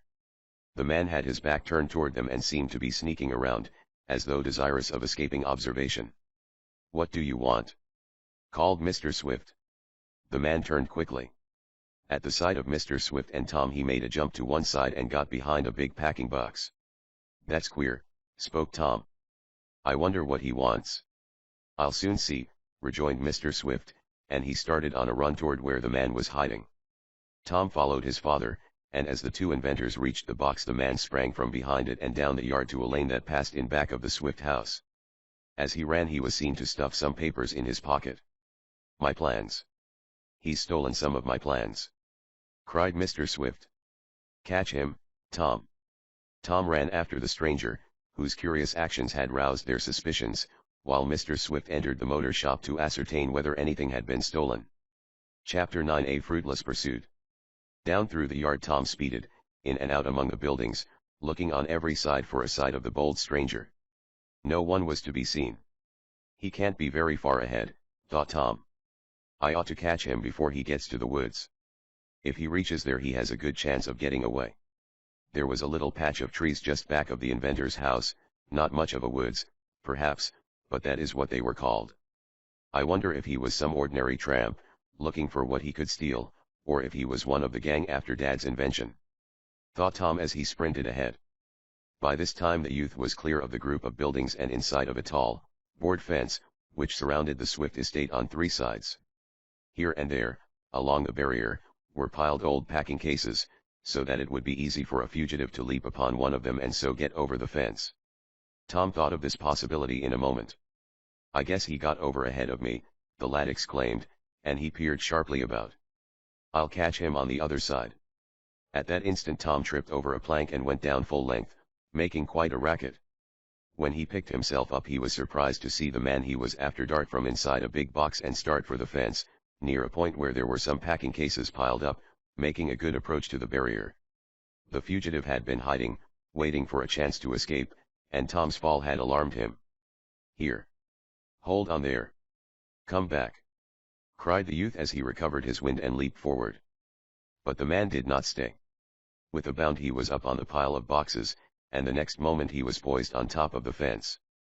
Before leaping down on the other side, a jump at which even a practiced athlete might well hesitate, the fleeing stranger paused and looked back. Tom gazed at him and recognized the man in an instant. He was the third of the mysterious trio whom the lad had seen in the Mansburg restaurant. "Wait a minute. What do you want sneaking around here?" shouted Tom as he ran forward. The man returned no answer, and an instant later disappeared from view on the other side of the fence. He jumped down, thought Tom. A big leap, too. Well, I've got to follow. This is a queer proceeding. First one, then the second, and now the third of those men seemed determined to get something here. I wonder if this one succeeded? I'll soon find out. The lad was up on the pile of packing cases and over the fence in almost record time. He caught a glimpse of the fugitive running toward the woods. Then the boy leaped down, jarring himself considerably, and took after the man. But though Tom was a good runner he was handicapped by the fact that the man had a start of him, and also by the fact that the stranger had had a chance to rest while hiding for the second time in the big box, while Tom had kept on running. So it is no great cause for wonder that Mr. Swift's son found himself being distanced. Once, twice he called on the fleeing one to halt, but the man paid no attention, and did not even turn around. Then the youth wisely concluded to save his wind for running. He did his best, but was chagrined to see the man reach the woods ahead of him. "I've lost him now," thought Tom. Well, there's no help for it. Still he did not give up, but kept on through the patch of trees.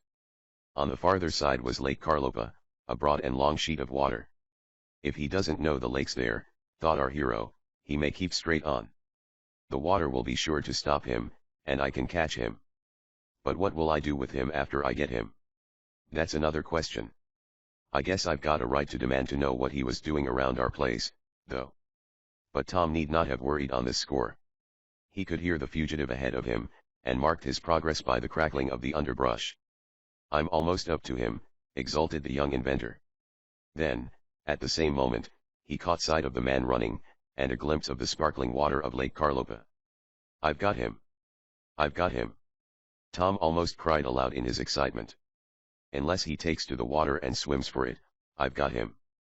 But Tom did not reckon on a very simple matter, and that was the possibility of the man having a boat at hand.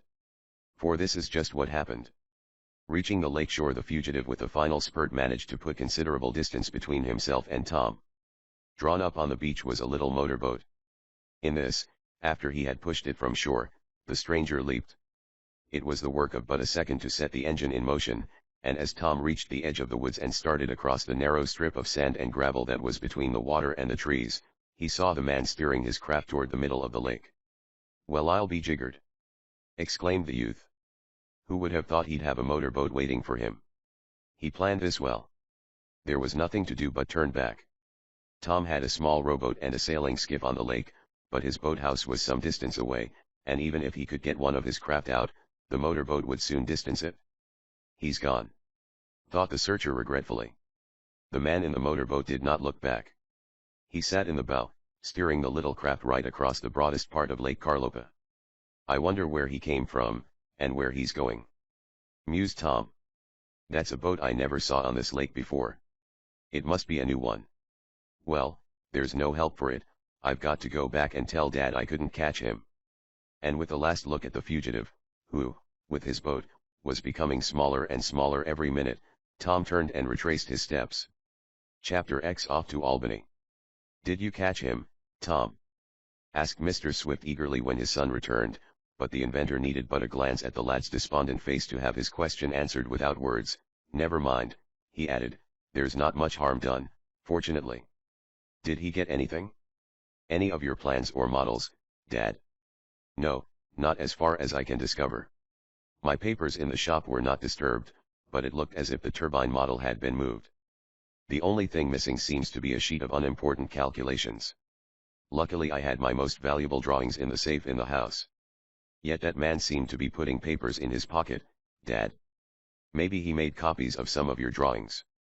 "That's possible, Tom, and I admit it worries me. I can't imagine who that man is, unless—" "Why, he's one of the 3 men I saw in Mansburg in the restaurant," said Tom eagerly. "2 of them tried to get information here, and now the 3rd one comes. He got away in a motorboat," and Tom told how the fugitive escaped. Mr. Swift looked worried. It was not the first time attempts had been made to steal his inventions, but on this occasion a desperate and well-organized plan appeared to be on foot. "What do you think they are up to, Dad?" asked Tom. "I think they are trying to get hold of my turbine motor, Tom. You know I told you that the financiers were disappointed in the turbine motor they bought of another inventor. It does not work. To get back the money they spent in building an expensive plant they must have a motor that is successful. Hence their efforts to get control of mine. I don't know whether I told you or not, but some time ago I refused a very good offer for certain rights in my invention. I knew it was worth more. The offer came through Smeek and Catch, the lawyers, and when I refused it they seemed much disappointed. I think now that this same firm, and the financiers who have employed them, are trying by all the means in their power to get possession of my ideas, if not the invention and model itself. What can you do, Dad?" "Well, I must think. I certainly must take some means to protect myself. I have had trouble before, but never any like this. I did not think those men would be so unscrupulous." "Do you know their names?" "No, only from that telegram we found, the one which the first stranger dropped. One of them must be Anson Morse. Who the others are I don't know. But now I must make some plans to foil these sharpers. I may have to call on you for help, Tom." "And I'll be ready any time you call on me, Dad," responded Tom, drawing himself up. "Can I do anything for you right away?" "No, I must think out a plan. Then I am going to change my motorcycle a bit. I'll put some more improvements on it. And I will write some letters to my lawyers in Washington and ask their advice." It took Tom the remainder of that day, and part of the next, to arrange the gasoline and spark control of his machine to his satisfaction. He had to make 2 small levers and some connecting rods. This he did in his own particular machine shop, which was fitted up with a lathe and other apparatus. The lathe was run by power coming from a small engine, which was operated by an engineer, an elderly man to whom Mr. Swift had given employment for many years. He was Garrett Jackson, and he kept so close to his engine and boiler room that he was seldom seen outside of it except when the day's work was done. One afternoon, a few days after the unsuccessful chase after the fugitive had taken place, Tom went out for a spin on his motorcycle. He found that the machine worked much better, and was easier to control. He rode about 15 miles away from home, and then returned. As he entered the yard he saw, standing on the drive, a ramshackle old wagon, drawn by a big mule, which seemed, at the time Tom observed him, to be asleep. "I'll wager that's Boomerang," said Tom aloud, and the mule opened its eyes, wiggled its ears and started forward. "Whoa dar, Boomerang!" exclaimed a voice, and Eradicate Sampson hurried around the corner of the house. "That's jest like yo," went on the colored man. "Move in when yo ain't wanted to." Then, as he caught sight of Tom, he exclaimed, "Why, if it ain't young Mr. Swift. Good lordy. But dat livery brake yo done fixed on ma wagon suttinly am fine. I can go down de steepest hill without roping de wheel." "Glad of it," replied Tom. "Did you come to do some work?" "Yis, sah, I done did. I found I had some time teaspa, and thinks I dere might be some whitewashin' I could do. Yo see, I live only 'bout 2 mile from here." "Well, I guess you can do a few jobs," said Tom. "Wait here." He hunted up his father, and obtained permission to set Eradicate at work cleaning out a chicken house and whitewashing it. The darky was soon at work. A little later Tom passing saw him putting the whitewash on thick. Eradicate stopped at the sight of Tom, and made some curious motions. "What's the matter, Rad?" asked the young inventor. "Why, the whitewash done persist in runnin' down de brush handle and inter ma sleeve. I'm soakin' wet from it now, and I has tea stop every onct in a while case ma sleeve gets full." Tom saw what the trouble was. The white fluid did run down the long brush handle in a small rivulet. Tom had once seen a little rubber device on a window cleaning brush that worked well, and he decided to try it for Eradicate. "Wait a minute," Tom advised. "I think I can stop that for you." The colored man was very willing to take a rest, but it did not last long, for Tom was soon back at the chicken coop. He had a small rubber disc, with a hole in the center, the size of the brush handle. Slipping the disc over the wood, he pushed it about halfway along, and then, handing the brush back to the Negro, told him to try it that way. "Did yo done put a charm on ma brush?" asked Eradicate somewhat doubtfully. "Yes, a sort of hoodoo charm." "Try it now." The darky dipped his brush in the pail of whitewash, and then began to spread the disinfectant on the sides of the coop near the top. The surplus fluid started to run down the handle, but, meeting the piece of rubber, came no farther, and dripped off on the ground. It did not run down the sleeve of Eradicate. "Well, I clar t goodness. That suttinly am a mighty fine charm," cried the colored man. "Yo sua ham a pert gentleman, all right. Now I can work without stoppin' t empty ma sleeve ob lime juice every minute. Ise suttinly obliged to yo." "You're welcome, I'm sure," replied Tom. "I think someday I'll invent a machine for whitewashing, and then—" "Don't he do dat. Don't he do dat," begged Eradicate earnestly. "Dis, and makin' dirt disappear, am de only perf science I got. Don't he go ventin' no machine, Mr. Swift." "All right. I'll wait until you get rich." "Ha, ha. Den yo gwine t wait a powerful long time," chuckled Eradicate as he went on with his whitewashing. Tom went into the house. He found his father busy with some papers at his desk. "Ah, it's you, is it, Tom?" asked the inventor, looking up. "I was just wishing you would come in." "What for, Dad?" "Well, I have quite an important mission for you. I want you to go on a journey." "A journey? Where?" "To Albany. You see, I've been thinking over matters, and I have been in correspondence with my lawyers in regard to my turbine motor. I must take measures to protect myself. You know I have not yet taken out a complete patent on the machine. I have not done so because I did not want to put my model on exhibition in Washington. I was afraid some of those unscrupulous men would take advantage of me. Another point was that I had not perfected a certain device that goes on the motor. That objection is now removed, and I am ready to send my model to Washington, and take out the complete patent. But I thought you said you wanted me to go to Albany. So I do. I will explain. I have just had a letter from Reed and Crawford, my Washington attorneys. Mr. Crawford, the junior member of the firm, will be in Albany this week on some law business. He agrees to receive my model and some papers there, and take them back to Washington with him. In this way they will be well protected. You see, I have to be on my guard, and if I send the model to Albany, instead of the national capital, I may throw the plotters off the track, for I feel that they are watching every move I make. As soon as you or I should start for Washington they would be on our trail. But you can go to Albany unsuspected. Mr. Crawford will wait for you there. I want you to start day after tomorrow. All right, Dad. I can start now, if you say so. No, there is no special need for haste. I have some matters to arrange. You might go to the station and inquire about trains to the state capital. Am I going by train? Certainly. How else could you go? There was a look of excitement in Tom's eyes. He had a sudden idea. Dad, he exclaimed, why couldn't I go on my motorcycle? Your motorcycle? Yes.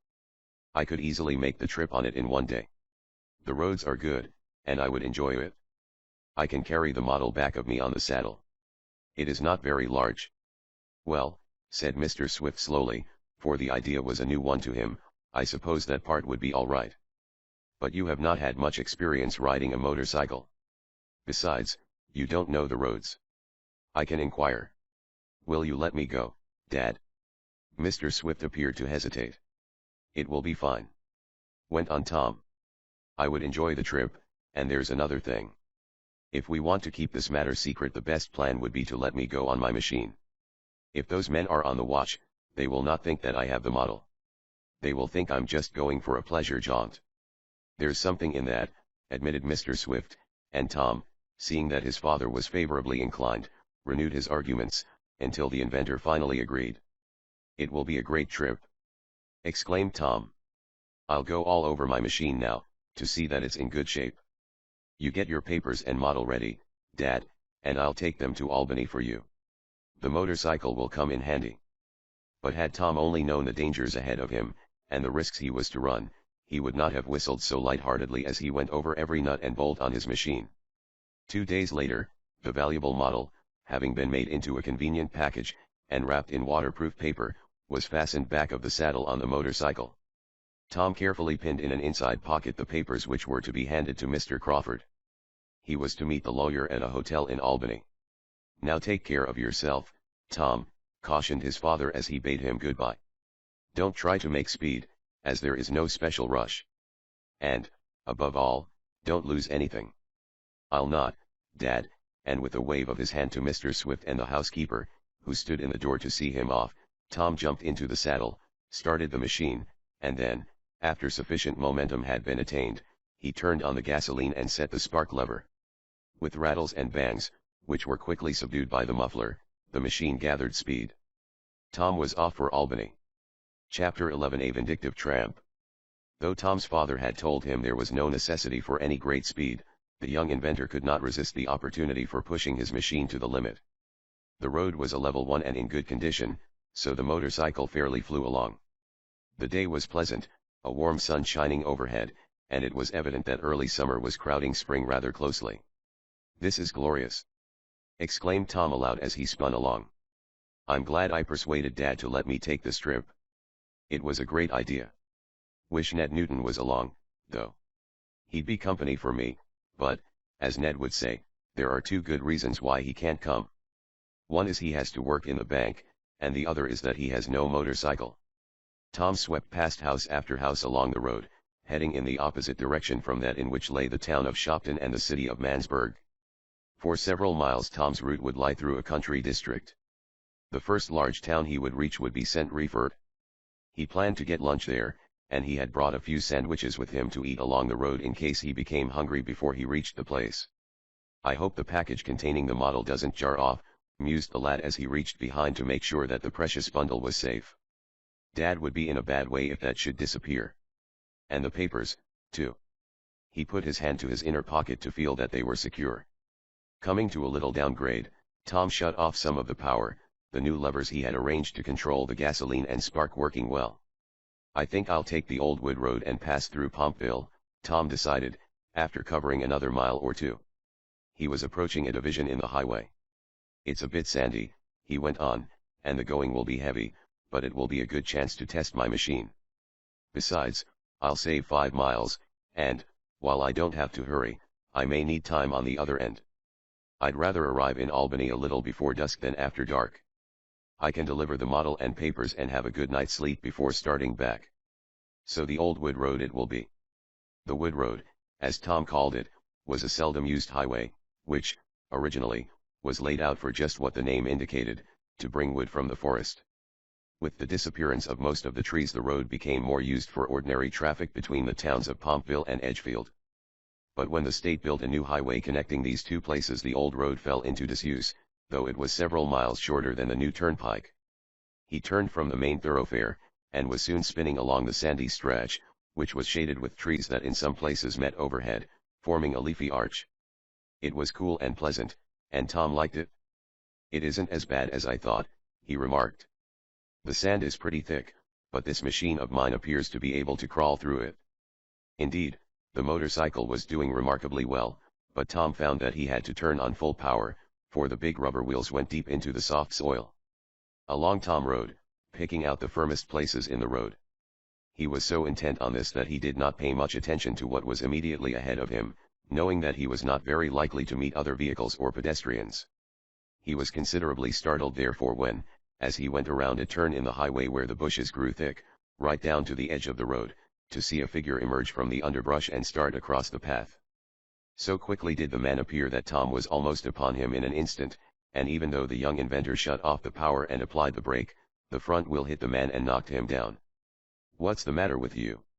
What are you trying to do, kill me? Why don't you ring a bell or blow a horn when you're coming?" The man had sprung up from the soft sand where the wheel from the motorcycle had sent him and faced Tom angrily. Then the rider, who had quickly dismounted, saw that his victim was a ragged tramp. "I'm sorry," began Tom. "You came out of the bushes so quickly that I didn't have a chance to warn you. Did I hurt you much?" "Well, yous might have. 'Tain't your fault dat yous didn't," and the tramp began to brush the dirt from his ragged coat. Tom was instantly struck by a curious fact. The tramp in his second remarks used language more in keeping with his character, whereas, in his first surprise and anger, he had talked much as any other person would. "Yous fellers ain't got no right to ride dem machines like lightnin' along the roads," the ragged chap went on, and he still clung to the use of words and expressions current among his fraternity. Tom wondered at it, and then, ascribing the use of the better language to the fright caused by being hit by the machine, the lad thought no more about it at the time. There was occasion, however, when he attached more meaning to it. "I'm very sorry," went on Tom. "I'm sure I didn't mean to. You see, I was going quite slowly, and—" "You call dat slow, when yous hit me and knocked me down?" demanded the tramp. "I'd oughter have yous arrested, that's what, and I would if there was a cop handy." "I wasn't going at all fast," said Tom, a little nettled that his conciliatory words should be so rudely received. "If I had been going full speed I'd have knocked you 50 feet. It's a good thing." "Cracky, den I'm glad dat yous wasn't goin' like dat," and the tramp seemed somewhat confused. This time Tom looked at him more closely, for the change in his language had been very plain. The fellow seemed uneasy, and turned his face away. As he did so Tom caught a glimpse of what he was sure was a false beard. It was altogether too well kept a beard to be a natural one for such a dirty tramp as this one appeared to be. "That fellow's disguised," Tom thought. "He's playing a part. I wonder if I'd better take chances and spring it on him that I'm onto his game." Then the ragged man spoke again. "I s'pose it was part my fault, cully.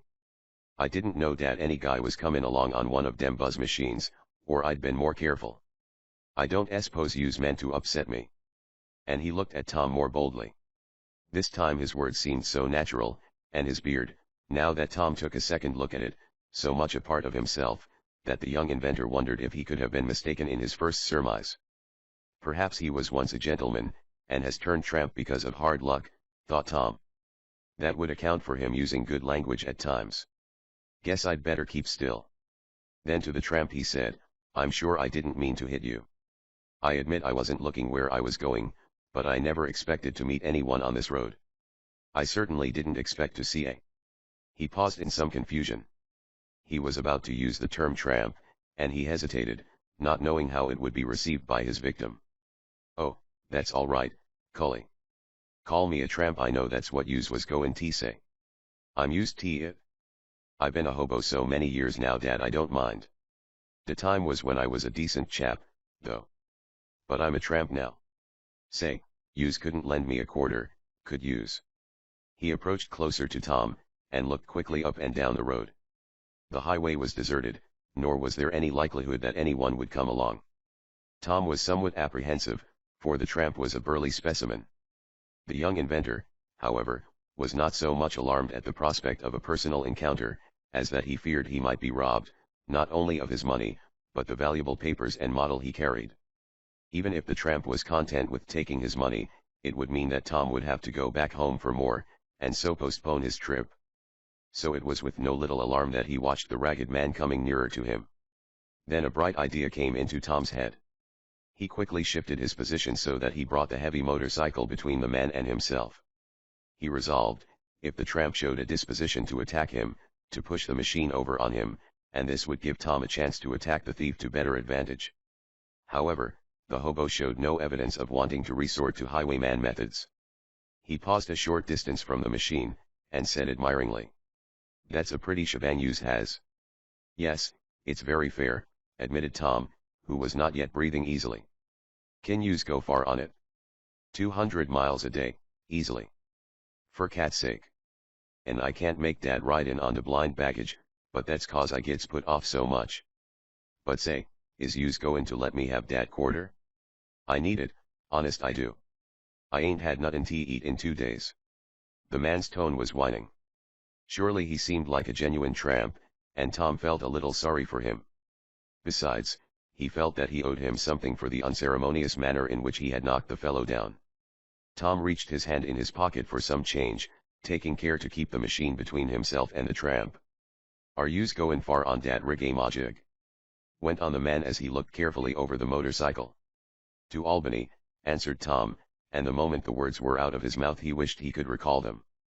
All his suspicions regarding the tramp came back to him. But the ragged chap appeared to attach no significance to them. "Albany? That's in Jersey, ain't it?" he asked. "No, it's in New York," replied Tom, and then, to change the subject, he pulled out a $50 and handed it to the man. As he did so, Tom noticed that the tramp had tattooed on the little finger of his left hand a blue ring. "That's the stuff. Yous is a reg'lar millionaire, yous is," exclaimed the tramp, and his manner seemed in earnest. "I'll remember yous, I will. What's your name, anyhow, Cully?" "Tom Swift," replied our hero, and again he wished he had not told. This time he was sure the tramp started and glanced at him quickly, but perhaps it was only his imagination. "Tom Swift," repeated the man musingly, and his tones were different from the whining ones in which he had asked for money. Then, as if recollecting the part he was playing, he added, "I s'pose dey calls yous dat because yous ride so quick on dat machine. But I'm certainly obliged to use Tom Swift, and I hopes yous gets to Albany, in Jersey, in good time." He turned away, and Tom was beginning to breathe more easily when the ragged man, with a quick gesture, reached out and grabbed hold of the motorcycle. He gave it such a pull that it was nearly torn from Tom's grasp.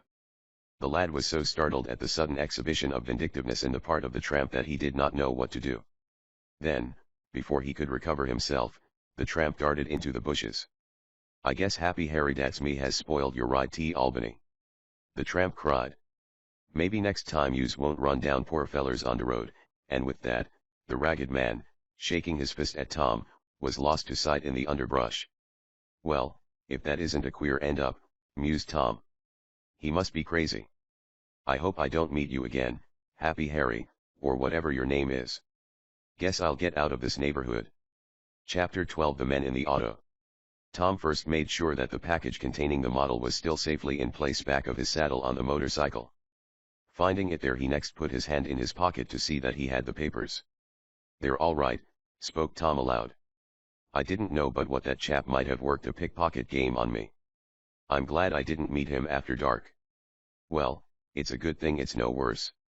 I wonder if he tried to get my machine away from me. Don't believe he'd know how to ride it if he did. Tom wheeled his motorcycle to a hard side path along the old road, and jumped into the saddle. He worked the pedals preparatory to turning on the gasoline and spark to set the motor in motion. As he threw forward the levers, having acquired what he thought was the necessary momentum, he was surprised that no explosion followed. The motor seemed dead. That's queer, he thought, and he began to pedal more rapidly. It always used to start easily. Maybe it doesn't like the sandy road. It was hard work sending the heavy machine along by leg power, and once more, when he had acquired what he thought was sufficient speed, Tom turned on the power. But no explosions followed, and in some alarm he jumped to the ground. Something's wrong, he said aloud. That tramp must have damaged the machine when he yanked it so. Tom went quickly over the different parts. It did not take him long to discover what the trouble was. One of the wires, leading from the batteries to the motor, which wire served to carry the current of electricity that exploded the mixture of air and gasoline, was missing. It had been broken off close to the battery box and the spark plug. "That's what Happy Harry did!" exclaimed Tom. "He pulled that wire off when he yanked my machine. That's what he meant by hoping I'd get to Albany. That fellow was no tramp. He was disguised, and up to some game. And he knows something about motorcycles, too, or he never would have taken that wire. I'm stalled, now, for I haven't got another piece. I ought to have brought some. I'll have to push this machine until I get to town, or else go back home." The young inventor looked up and down the lonely road, undecided what to do. To return home meant that he would be delayed in getting to Albany, for he would lose a day. If he pushed on to Pompville he might be able to get a bit of wire there. Tom decided that was his best plan, and plodded on through the thick sand. He had not gone more than a quarter of a mile, every step seeming harder than the preceding one, when he heard, from the woods close at his left hand, a gun fired. He jumped so that he nearly let the motorcycle fall over, for a wild idea came into his head that the tramp had shot at him. With a quickly beating heart the lad looked about him. "I wonder if that was Happy Harry," he mused. There was a crackling in the bushes and Tom, wondering what he might do to protect himself, looked toward the place whence the noise proceeded. A moment later a hunter stepped into view. The man carried a gun and wore a canvas suit, a belt about his waist being filled with cartridges. "Hello!" he exclaimed pleasantly, then, seeing a look of alarm on the lad's face, he went on. "I hope I didn't shoot in your direction, young man, did I?" "No, no, sir," replied the youthful inventor, who had hardly recovered his composure. "I heard your gun, and I imagined. Did you think you had been shot? You must have a very vivid imagination, for I fired in the air." "No, I didn't exactly think that," replied Tom, "but I just had an encounter with an ugly tramp, and I feared he might be using me for a target." "Is that so? I hadn't noticed any tramps around here, and I've been in these woods nearly all day. Did he harm you?" "No, not me, but my motorcycle," and the lad explained. "Pshaw! That's too bad," exclaimed the hunter. "I wish I could supply you with a bit of wire, but I haven't any. I'm just walking about, trying my new gun." "I shouldn't think you'd find anything to shoot this time of year," remarked Tom. "I don't expect to," answered the hunter, who had introduced himself as Theodore Duncan. "But I have just purchased a new gun, and I wanted to try it. I expect to do considerable hunting this fall, and so I'm getting ready for it." "Do you live near here?" "Well, about 10 miles away, on the other side of Lake Carlopa, but I am fond of long walks in the woods. If you ever get to Waterford I wish you'd come and see me, Mr. Swift. I have heard of your father." "I will, Mr. Duncan, but if I don't get something to repair my machine with I'm not likely to get anywhere right away." "Well, I wish I could help you, but I haven't the least ingenuity when it comes to machinery. Now if I could help you track down that tramp—" "Oh, no, thank you, I'd rather not have anything more to do with him. If I caught sight of him now," resumed the hunter, "I fancy I could make him halt, and, perhaps, give you back the wire. I'm a pretty good shot, even if this is a new gun. I've been practicing at improvised targets all day. No, the less I have to do with him, the better I shall like it," answered Tom, "though I'm much obliged to you. I'll manage somehow until I get to Pompville." He started off again, the hunter disappearing in the woods, whence the sound of his gun was again heard. "He's a queer chap," murmured Tom, "but I like him. Perhaps I may see him when I go to Waterford, if I ever do." Tom was destined to see the hunter again, at no distant time, and under strange circumstances. But now the lad's whole attention was taken up with the difficulty in which he found himself. Vainly musing on what object the tramp could have had in breaking off the wire, the young inventor trudged on. "I guess he was one of the gang after Dad's invention," thought Tom, "and he must have wanted to hinder me from getting to Albany, though why I can't imagine." With a dubious shake of his head Tom proceeded. It was hard work pushing the heavy machine through the sand, and he was puffing before he had gone very far. "I certainly am up against it," he murmured. "But if I can get a bit of wire in Pompville I'll be all right. If I can t." Just then Tom saw something which caused him to utter an exclamation of delight. "That's the very thing!" he cried. "Why didn't I think of it before?" Leaving his motorcycle standing against a tree, Tom hurried to a fence that separated the road from a field. The fence was a barbed wire one, and in a moment Tom had found a broken strand. "Guess no one will care if I take a piece of this," he reasoned. "It will answer until I can get more. I'll have it in place in a jiffy." It did not take long to get his pliers from his tool bag and snip off a piece of the wire. Untwisting it, he took out the sharp barbs, and then was ready to attach it to the binding posts of the battery box and the spark plug. "Hold on, though," he exclaimed as he paused in the work. "It's got to be insulated, or it will vibrate against the metal of the machine and short circuit. I have it. My handkerchief. I suppose Mrs. Baggart will kick at tearing up a good one, but I can't help it." Tom took a spare handkerchief from the bundle in which he had a few belongings carried with the idea of spending the night at an Albany hotel, and he was soon wrapping strips of linen around the wire, tying them with pieces of string. "There!" he exclaimed at length.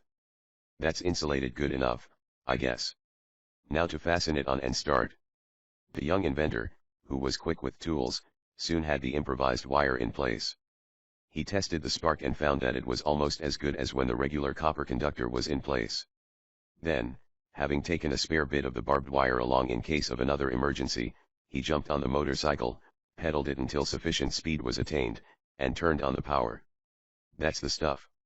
he cried as the welcome explosion sounded. "I guess I fooled Happy Harry. I'll get to Albany pretty nearly on time, anyhow. But that tramp surely had me worried for a while." He rode into Pompville, and on inquiring in a plumbing shop managed to get a bit of copper wire that answered better than did the galvanized piece from the fence.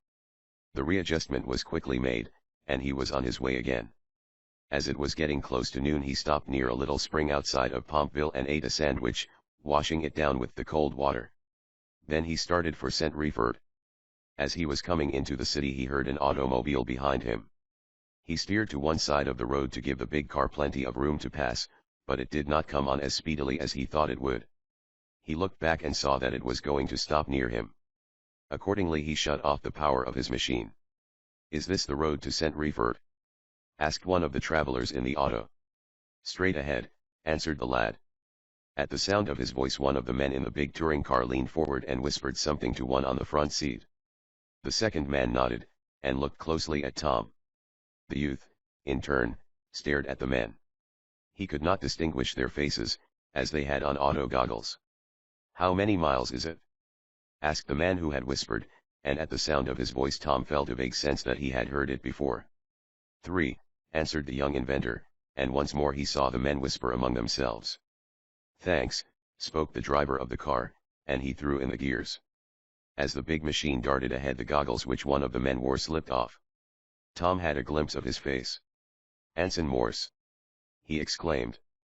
"If that isn't the man who was sneaking around Dad's motor shop, he's his twin brother. I wonder if those aren't the men who are after the patent model. I must be on my guard." And Tom, watching the car fade out of sight on the road ahead of him, slowly started his motorcycle. He was much puzzled and alarmed. Chapter 13 Caught in a Storm. The more Tom tried to reason out the cause of the men's actions, the more he dwelt upon his encounter with the tramp, and the harder he endeavored to seek a solution of the queer puzzle, the more complicated it seemed. He rode on until he saw in a valley below him the buildings of the town of St. Reford, and, with a view of them, a new idea came into his mind. "I'll go get a good dinner," he decided, "and perhaps that will help me to think more clearly." That's what Dad always does when he's puzzling over an invention. He was soon seated in a restaurant, where he ate a substantial dinner. I'm just going to stop puzzling over this matter, he decided. I'll push on to Albany and tell the lawyer, Mr. Crawford. Perhaps he can advise me. Once this decision was made, Tom felt better. That's just what I needed, he thought, someone to shift the responsibility upon. I'll let the lawyers do the worrying. That's what they're paid for. Now for Albany, and I hope I don't have to stop, except for supper, until I get there. I've got to do some night riding, but I've got a powerful lamp, and the roads from now on are good. Tom was soon on his way again. The highway leading to Albany was a hard, macadam one, and he fairly flew along the level stretches. This is making good time, he thought. I won't be so very late, after all, that is, if nothing delays me. The young inventor looked up into the sky. The sun, which had been shining brightly all day, was now hidden behind a mass of hazy clouds, for which the rider was duly grateful, as it was becoming quite warm. It's more like summer than I thought, said Tom to himself. I shouldn't be surprised if we got rain tomorrow. Another look at the sky confirmed him in this belief, and he had not gone on many miles farther when his opinion was suddenly changed. This was brought about by a dull rumble in the west, and Tom noticed that a bank of low-lying clouds had formed, the black, inky masses of vapor being whirled upward as if by some powerful blast. Guess my storm is going to arrive ahead of time, he said. I'd better look for shelter. With the suddenness that characterizes summer showers, the whole sky became overcast. The thunder increased, and the flashes of lightning became more frequent and dazzling. A wind sprang up and blew clouds of dust in Tom's face. It certainly is going to be a thunderstorm, he admitted. I'm bound to be delayed now, for the roads will be mucky. Well, there's no help for it. If I get to Albany before midnight I'll be doing well. A few drops of rain splashed on his hands, and as he looked up to note the state of the sky others fell in his face. They were big drops, and where they splashed on the road they formed little globules of mud. I'll head for that big tree, thought Tom, it will give me some shelter. I'll wait there. His words were interrupted by a deafening crash of thunder which followed close after a blinding flash. No tree for mine, murmured Tom. I forgot that they're dangerous in a storm. I wonder where I can stay. He turned on all the power possible and sprinted ahead. Around a curve in the road he went, leaning over to preserve his balance, and just as the rain came pelting down in a torrent he saw just ahead of him a white church on the lonely country road. To one side was a long shed, where the farmers were in the habit of leaving their teams when they came to service. Just the thing, cried the boy, and just in time. He turned his motorcycle into the yard surrounding the church, and a moment later had come to a stop beneath the shed. It was broad and long, furnishing a good protection against the storm, which had now burst in all its fury. Tom was not very wet, and looking to see that the model, which was partly of wood, had suffered no damage, the lad gave his attention to his machine. Seems to be all right, he murmured. I'll just oil her up while I'm waiting. This can't last long, it's raining too hard. He busied himself over the motorcycle, adjusting a nut that had been rattled loose, and putting some oil on the bearings. The rain kept up steadily, and when he had completed his attentions to his machine Tom looked out from under the protection of the shed. It certainly is coming down for keeps, he murmured. This trip is a regular hoodoo so far. Hope I have it better coming back. As he looked down the road he espied an automobile coming through the mist of rain. It was an open car, and as he saw the three men in it huddled up under the insufficient protection of some blankets, Tom said, "They'd ought to come in here. There's lots of room. Maybe they don't see it. I'll call to them." The car was almost opposite the shed, which was close to the roadside. Tom was about to call when one of the men in the auto looked up. He saw the shelter and spoke to the chauffeur. The latter was preparing to steer up into the shed when the two men on the rear seat caught sight of Tom. "Why, that's the same car that passed me a while ago," said the young inventor half aloud.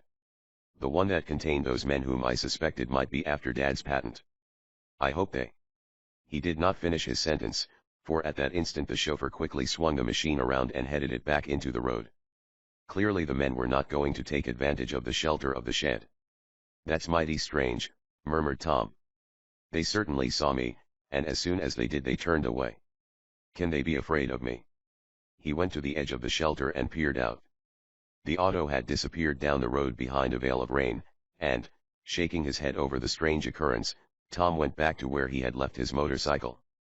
"Things are getting more and more muddled," he said. "I'm sure those were the same men, and yet..." He shrugged his shoulders. The puzzle was getting beyond him. Chapter 14 Attacked from Behind. Steadily the rain came down, the wind driving it under the shed until Tom was hard put to find a place where the drops would not reach him.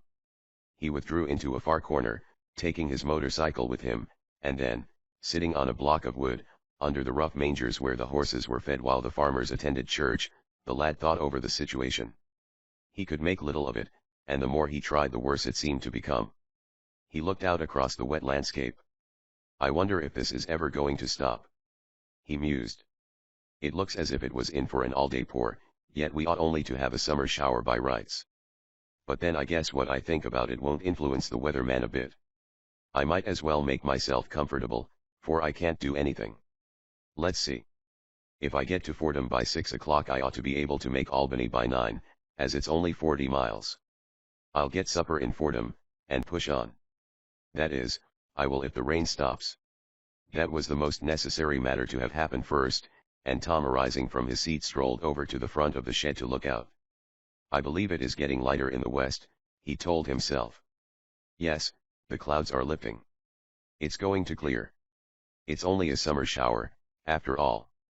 But just as he said that there came a sudden squall of wind and rain, fiercer than any which had preceded. Tom was driven back to his seat on the log. It was quite chilly now, and he noticed that near where he sat there was a big opening in the rear of the shed, where a couple of boards were off. "This must be a drafty place in winter," he observed. "If I could find a drier spot I'd sit there, but this seems to be the best," and he remained there, musing on many things.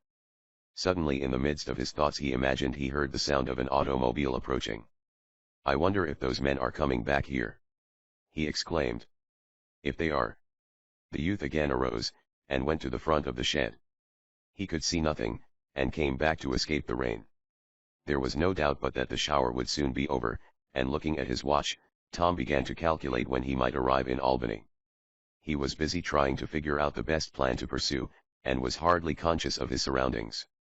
Seated on the log, with his back to the opening in the shed, the young inventor could not see a figure stealthily creeping up through the wet grass.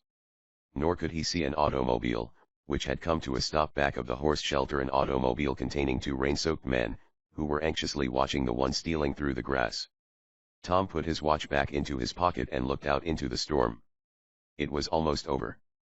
The sun was trying to shine through the clouds, and only a few drops were falling. The youth stretched with a yawn, for he was tired of sitting still. At the moment when he raised his arms to relieve his muscles, something was thrust through the opening behind him. It was a long club, and an instant later it descended on the lad's head. He went down in a heap, limp and motionless. Through the opening leaped a man. He bent over Tom, looked anxiously at him, and then, stepping to the place where the boards were off the shed, he motioned to the men in the automobile. They hurried from the machine, and were soon beside their companion. "I knocked him out, all right," observed the man who had reached through and dealt Tom the blow with the club. "Knocked him out? I should say you did, Featherton," exclaimed one who appeared better dressed than the others. "Have you killed him?" "No, but I wish you wouldn't mention my name, Mr. Appleson. I don't like..." "Nonsense, Featherton. No one can hear us. But I'm afraid you've done for the chap." "I didn't want him harmed." "Oh, I guess Featherton knows how to do it, Appleson," commented the third man. "He's had experience that way, Featherton." "Yes, Mr. Morse, but if you please I wish you wouldn't mention." "All right, Featherton, I know what you mean," rejoined the man addressed as Morse. "Now let's see if we have drawn a blank or not. I think he has with him the very thing we want." "Doesn't seem to be about his person," observed Appleson, as he carefully felt about the clothing of the unfortunate Tom. "Very likely not. It's too bulky. But there's his motorcycle over there. It looks as if what we wanted was on the back of the saddle. Jove, Featherton, but I think he's coming to." Tom stirred uneasily and moved his arms, while a moan came from between his parted lips.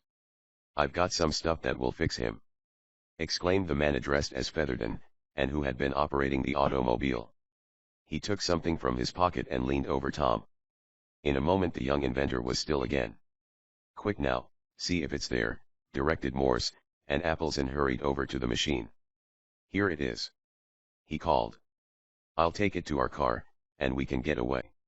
Are you going to leave him here like this? Asked Morse. Yes, why not? Because someone might have seen him come in here, and also remember that we, too, came in this direction. What would you do? Take him down the road away and leave him.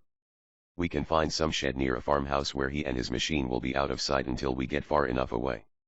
Besides, I don't like to leave him so far from help, unconscious as he is. Oh, you're getting chicken-hearted, said Appleton with a sneer.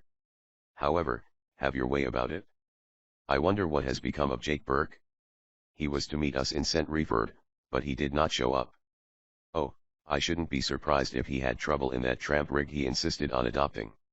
I told him he was running a risk, but he said he had masqueraded as a tramp before. So he has. He's pretty good at it. Now, Simpson, if you will. Not Simpson. I thought you agreed to call me Featherton, interrupted the chauffeur, turning to Morse and Appleton. Oh, so we did. I forgot that this lad met us one day, and heard me call you Simpson, admitted Morse.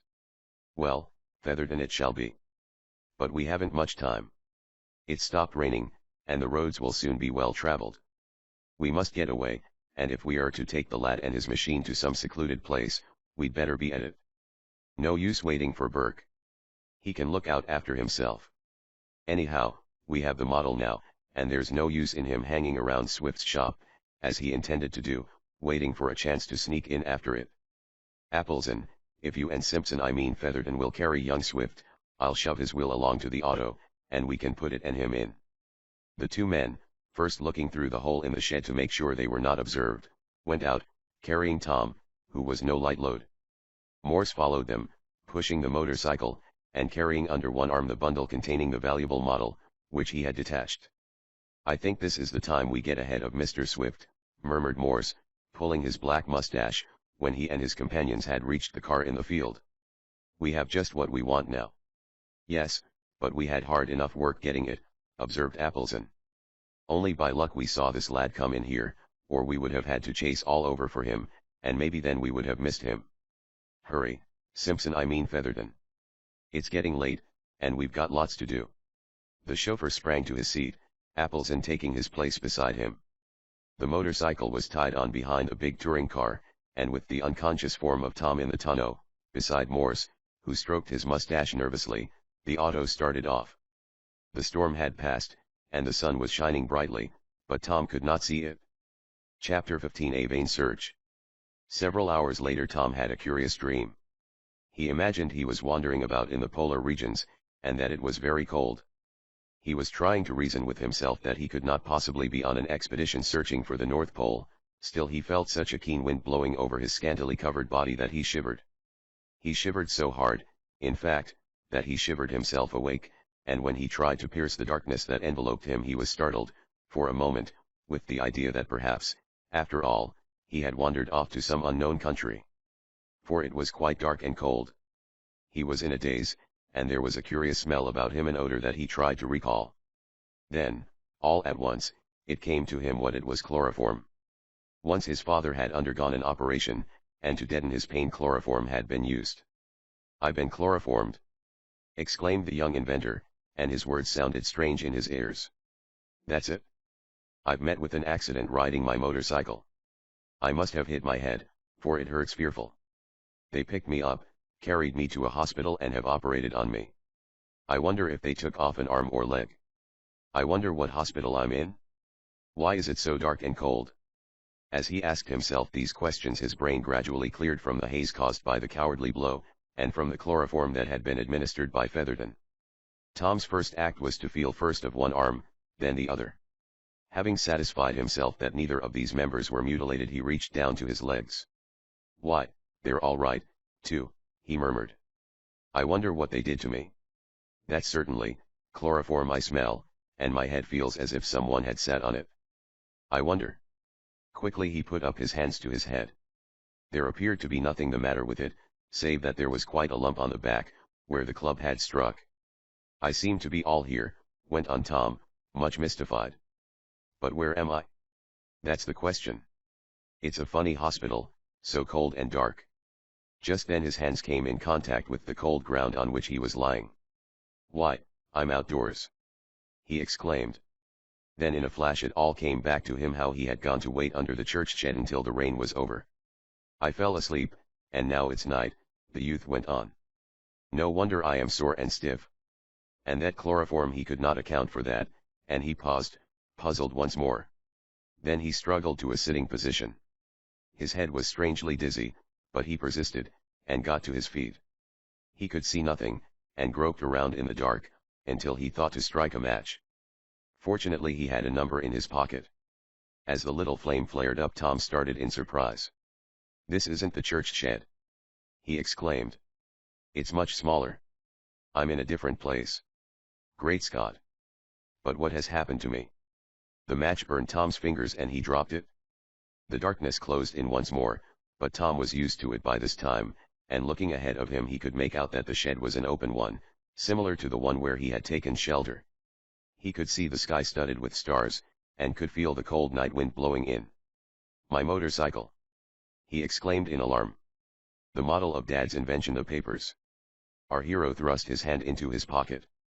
The papers were gone. Hurriedly he lighted another match. It took but an instant to glance rapidly about the small shed. His machine was not in sight. Tom felt his heart sink. After all his precautions he had been robbed.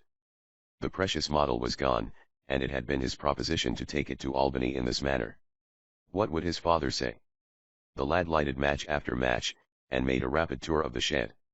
The motorcycle was not to be seen. But what puzzled Tom more than anything else was how he had been brought from the church shed to the one where he had awakened from his stupor. "Let me try to think," said the boy, speaking aloud, for it seemed to help him. "The last I remember is seeing that automobile, with those mysterious men in, approaching. Then it disappeared in the rain. I thought I heard it again, but I couldn't see it. I was sitting on the log, and well, that's all I can remember. I wonder if those men—" The young inventor paused. Like a flash it came to him that the men were responsible for his predicament. They had somehow made him insensible, stolen his motorcycle, the papers and the model, and then brought him to this place, wherever it was. Tom was a shrewd reasoner, and he soon evolved a theory which he afterward learned was the correct one. He reasoned out almost every step in the crime of which he was the victim, and at last came to the conclusion that the men had stolen up behind the shed and attacked him. "Now, the next question to settle," spoke Tom, "is to learn where I am. How far did those scoundrels carry me, and what has become of my motorcycle?" He walked toward the point of the shed where he could observe the stars gleaming, and there he lighted some more matches, hoping he might see his machine. By the gleam of the little flame he noted that he was in a farmyard, and he was just puzzling his brain over the question as to what city or town he might be near when he heard a voice shouting. "Here, what you lightin' them matches for? You want to set the place afire? Who be you, anyhow, a tramp?" It was unmistakably the voice of a farmer, and Tom could hear footsteps approaching on the run. "Who be you, anyhow?" the voice repeated. "I'll have the constable after you in a jiffy if you're a tramp." "I'm not a tramp," called Tom promptly. "I've met with an accident." "Where am I?" "Humph. Mighty funny if you don't know where you are," commented the farmer. "Jed, bring a lantern until I take a look at who this is." "All right, Pop," answered another voice, and a moment later Tom saw a tall man standing in front of him. "I'll give you a look at me without waiting for the lantern," said Tom quickly, and he struck a match, holding it so that the gleam fell upon his face. "Salt mackerel! It's a young feller!" exclaimed the farmer. "Who be you, anyhow, and what you doin' here?" "That's just what I would like to know," said Tom, passing his hand over his head, which was still paining him. "Am I near Albany?" "That's where I started for this morning." "Albany? You're a good way from Albany," replied the farmer. "You're in the village of Dunkirk. How far is that from St. Reford?" "About 70 miles. "As far as that?" cried Tom. "They must have carried me a good way in their automobile." "Was you in that automobile?" demanded the farmer. "Which one?" asked Tom quickly. "The one that stopped down the road just before supper. I see it, but I didn't pay no attention to it. If I'd a knowed you fell out, though, I'd a come to help you." I didn't fall out, Mr. Tom paused. Blackford is my name, Amos Blackford. Well, Mr. Blackford, I didn't fall out. I was drugged and brought here. Drugged? Salt mackerel. But there's been a crime committed, then. Jed, hurry up with that lantern and get your deputy sheriff's badge on. There's been drugging and all sorts of crimes committed. I've caught one of the victims. Hurry up. My son's a deputy sheriff, he added, by way of an explanation. Then I hope he can help me catch the scoundrels who robbed me, said Tom. Robbed you, did they? Hurry up, Jed. There's been a robbery. We'll rouse the neighborhood and search for the villains. Hurry up, Jed.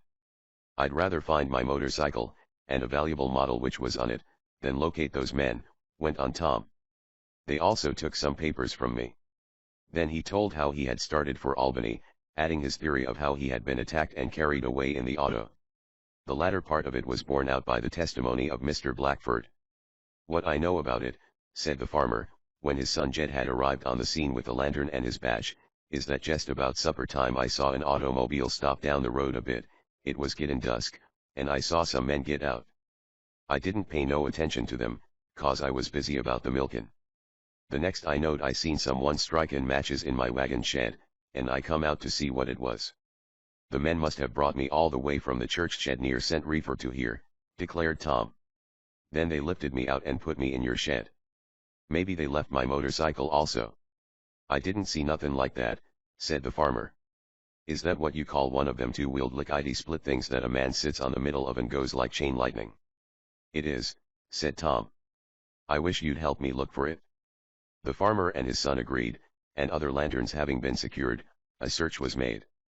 After about half an hour the motorcycle was discovered in some bushes at the side of the road, near where the automobile had stopped. But the model was missing from it, and a careful search near where the machine had been hidden did not reveal it.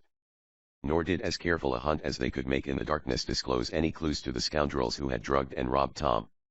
Chapter 16 Back home.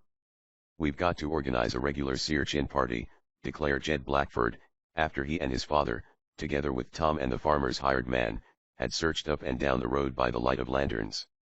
We'll organize a posse and have a regular hunt.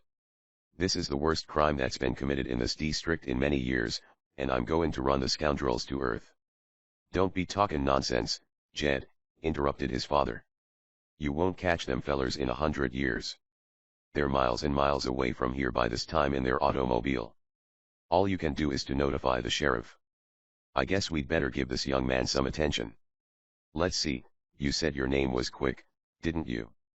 No, but it's very similar, answered Tom with a smile. It's Swift.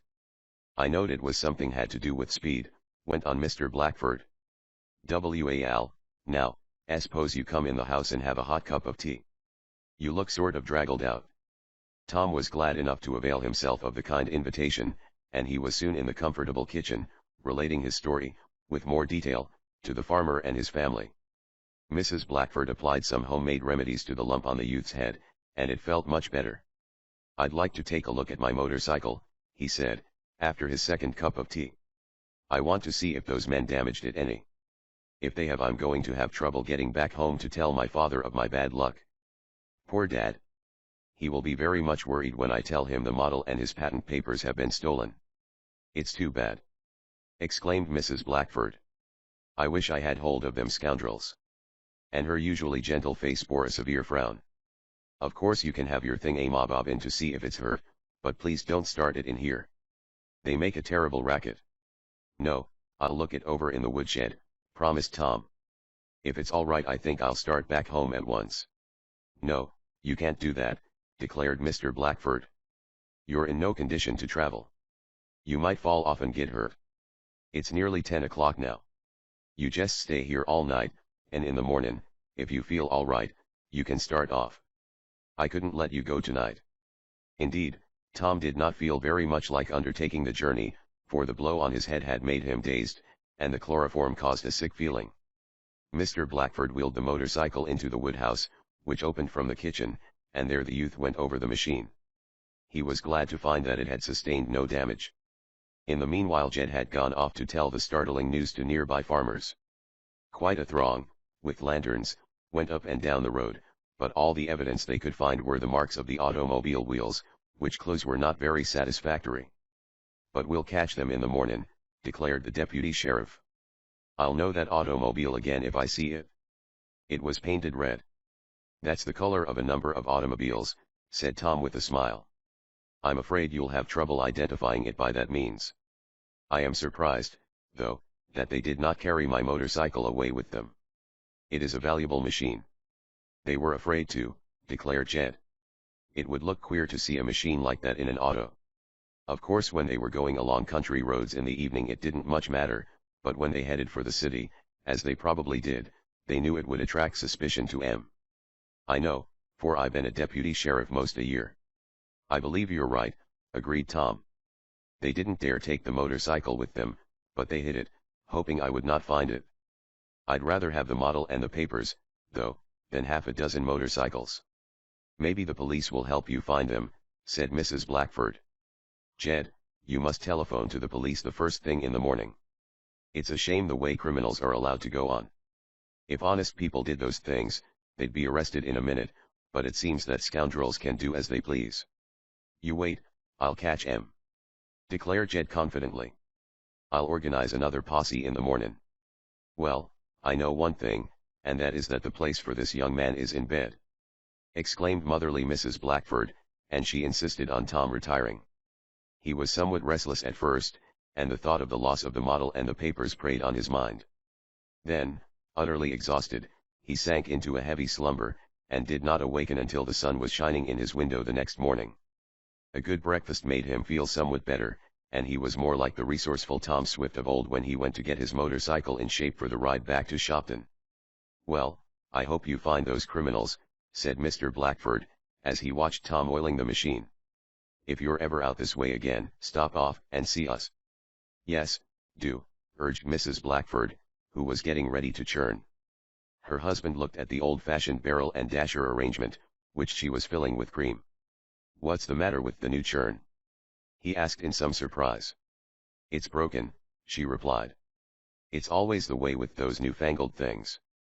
It works ever so much nicer than this old one, though," she went on to Tom, "but it gets out of order easy." "Let me look at it," suggested the young inventor. "I know something about machinery." The churn, which worked by a system of cogs and a handle, was brought from the woodshed. Tom soon saw what the trouble was. One of the cogs had become displaced. It did not take him 5 minutes, with the tools he carried on his motorcycle, to put it back, and the churn was ready to use. "Well, I declare!" exclaimed Mrs. Blackford. "You are handy at such things." "Oh, it's just a knack," replied Tom modestly. "Now I'll put a plug in there, and the cog won't come loose again. The manufacturers of it ought to have done that. I imagine lots of people have the same trouble with these churns." "Indeed they do," asserted Mrs. Blackford. "Sally Armstrong has one, and it got out of order the first week they had it. I'll let her look at mine, and maybe her husband can fix it."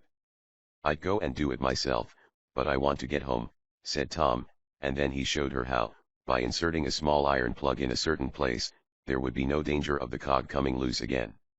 "That's certainly slick," exclaimed Mr. Blackford.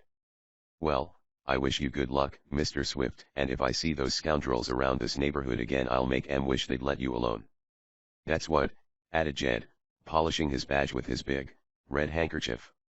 Mrs. Blackford transferred the cream to the new churn which Tom had fixed, and as he rode off down the highway on his motorcycle, she waved one hand to him, while with the other she operated the handle of the apparatus. "Now for a quick run to Shopton to tell Dad the bad news," spoke Tom to himself as he turned on full speed and dashed away. "My trip has been a failure so far." Chapter 17 Mr. Swift in despair. Tom was thinking of many things as his speedy machine carried him mile after mile nearer home. By noon he was over halfway on his journey, and he stopped in a small village for his dinner. "I think I'll make inquiries of the police here, to see if they caught sight of those men," decided Tom as he left the restaurant. "Though I am inclined to believe they kept on to Albany, or some large city, where they have their headquarters. They will want to make use of Dad's model as soon as possible, though what they will do with it I don't know." He tried to telephone to his father, but could get no connection, as the wire was being repaired.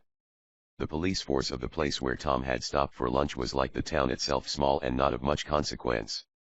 The chief constable, for he was not what one could call a chief of police, had heard of the matter from the alarm sent out in all directions from Dunkirk, where Mr. Blackford lived. "You don't mean to tell me you're the young man who was chloroformed and robbed?" exclaimed the constable, looking at Tom as if he doubted his word. "I'm the young man," declared our hero. "Have you seen anything of the thieves?" "Not a thing, though I've instructed all my men to keep a sharp lookout for a red automobile, with 3 scoundrels in it. My men are to make an arrest on sight." "How many men have you?" "2, was the rather surprising answer, but one has to work on a farm daytimes, so I ain't really got but one in what you might call active service." Tom restrained a desire to laugh. At any rate, the aged constable meant well. "One of my men seen a red automobile, a little while before you come in my office," went on the official, "but it wasn't the one wanted, 'cause a young woman was running it all alone. It struck me as rather curious that a woman would trust herself all alone in one of them things, wouldn't it you?" "Oh, no, women and young ladies often operate them," said Tom. "I should think you'd find one handier than the 2-wheeled apparatus you have out there," went on the constable, indicating the motorcycle, which Tom had stood up against a tree. "I may have one some day," replied the young inventor. "But I guess I'll be moving on now. Here's my address, in case you hear anything of those men, but I don't imagine you will." "Me either. Fellows as slick as them are won't come back this way and run the chance of being arrested by my men. I have 2 on-duty nights," he went on proudly, "besides myself, so you see we're pretty well protected." Tom thanked him for the trouble he had taken, and was soon on his way again. He swept on along the quiet country roads, anxious for the time when he could consult with his father over what would be the best course to take.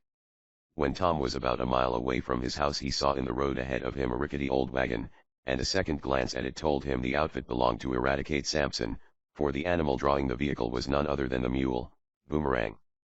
"But what in the world is Rad up to?" mused Tom, for the colored man was out of the wagon and was going up and down in the grass at the side of the highway in a curious fashion. "I guess he's lost something," decided Tom. When he got nearer, he saw what Eradicate was doing. The colored man was pushing a lawnmower slowly to and fro in the tall, rank grass that grew beside the thoroughfare, and at the sound of Tom's motorcycle the Negro looked up. There was such a woebegone expression on his face that Tom at once stopped his machine and got off. "What's the matter, Rad?" Tom asked. "Matter, Mr. Swift?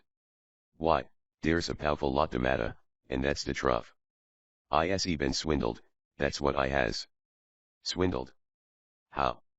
"Well, it's dis a way. Yo see dis ya lawnmow?" "Yes, it doesn't seem to work," and Tom glanced critically at it. As Eradicate pushed it slowly to and fro, the blades did not revolve, and the wheels slipped along on the grass. "No, sah, it don't work, and that's how I been swindled, Mr. Swift. Yo see, I done traded my old grindstone off for dis ya lawnmow, and I got stuck." "What, that old grindstone that was broken into, and that you fastened together with concrete?" asked Tom, for he had seen the outfit with which Eradicate, in spare times between cleaning and whitewashing, had gone about the country, sharpening knives and scissors. "You don't mean that old, broken one?" "That's what I mean, Mr. Swift. Why, it was all right. I mended it so dat the break wouldn't show, and it would sharpen things if you run it slow. But dis ya lawnmow won't work slow no fast." "I guess it was an even exchange, then," went on Tom. "You didn't get bitten any worse than the other fellow did."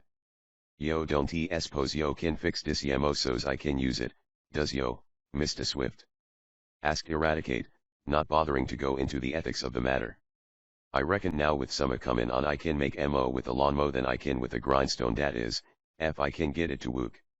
I jest got it a while ago and decided to try it, but it won't cut no grass." "I haven't much time," said Tom, "for I'm anxious to get home, but I'll take a look at it." Tom leaned his motorcycle against the fence. He could no more pass a bit of broken machinery, which he thought he could mend, than some men and boys can pass by a baseball game without stopping to watch it, no matter how pressed they are for time. It was Tom's hobby, and he delighted in nothing so much as tinkering with machines, from lawn mowers to steam engines. Tom took hold of the handle, which Eradicate gladly relinquished to him, and his trained touch told him at once what was the trouble. Someone has had the wheels off and put them on wrong, Rad, he said. The ratchet and pawl are reversed. This mower would work backwards, if that were possible. That's so, Mr. Swift. That's it? All I have to do is to take off the wheels and reverse the pawl. I didn't know my lawnmower was named Paul, said the colored man. Is it writ on it anywhere? No, it's not the kind of pawl you mean, said Tom with a laugh. It's spelled differently. A pawl is a sort of catch that fits into a ratchet wheel and pushes it around, or it may be used as a catch to prevent the backward motion of a windlass or the wheel on a derrick. I'll have it fixed in a jiffy for you. Tom worked rapidly. With a monkey wrench he removed the two big wheels of the lawnmower and reversed the pawl in the cogs. In 5 minutes he had replaced the wheels, and the machine, except for needed sharpening, did good work. There you are, Rad! Exclaimed Tom at length. Yo suaham a wonder at inventin'! Cried the colored man gratefully. I'll cut yo grass all summer fo yo to pay fo this, Mr. Swift. Oh, that's too much. I didn't do a great deal, Rad. Well, yo saved me from being swindled, Mr. Swift, and I does appreciate that. How about the fellow you traded the cracked grindstone to, Rad? Oh, well, if he done run it slow it won't fly apart, and he'll do dat, anyhow, fo he am a lazy coon. I guess we am about even there, Mr. Swift. All right, spoke Tom with a laugh. Sharpen it up, Rad, and start in to cut grass. It will soon be summer, and Tom, leaping upon his motorcycle, was off like a shot. He found his father in his library, reading a book on scientific matters.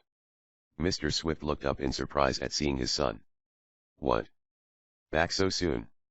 He asked. You did make a flying trip? Did you give the model and papers to Mr. Crawford? No, Dad, I was robbed yesterday. Those scoundrels got ahead of us, after all. They have your model. I tried to telephone to you, but the wires were down, or something. What?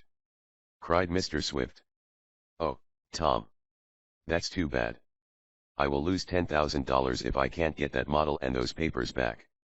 And with a despairing gesture Mr. Swift rose and began to pace the floor.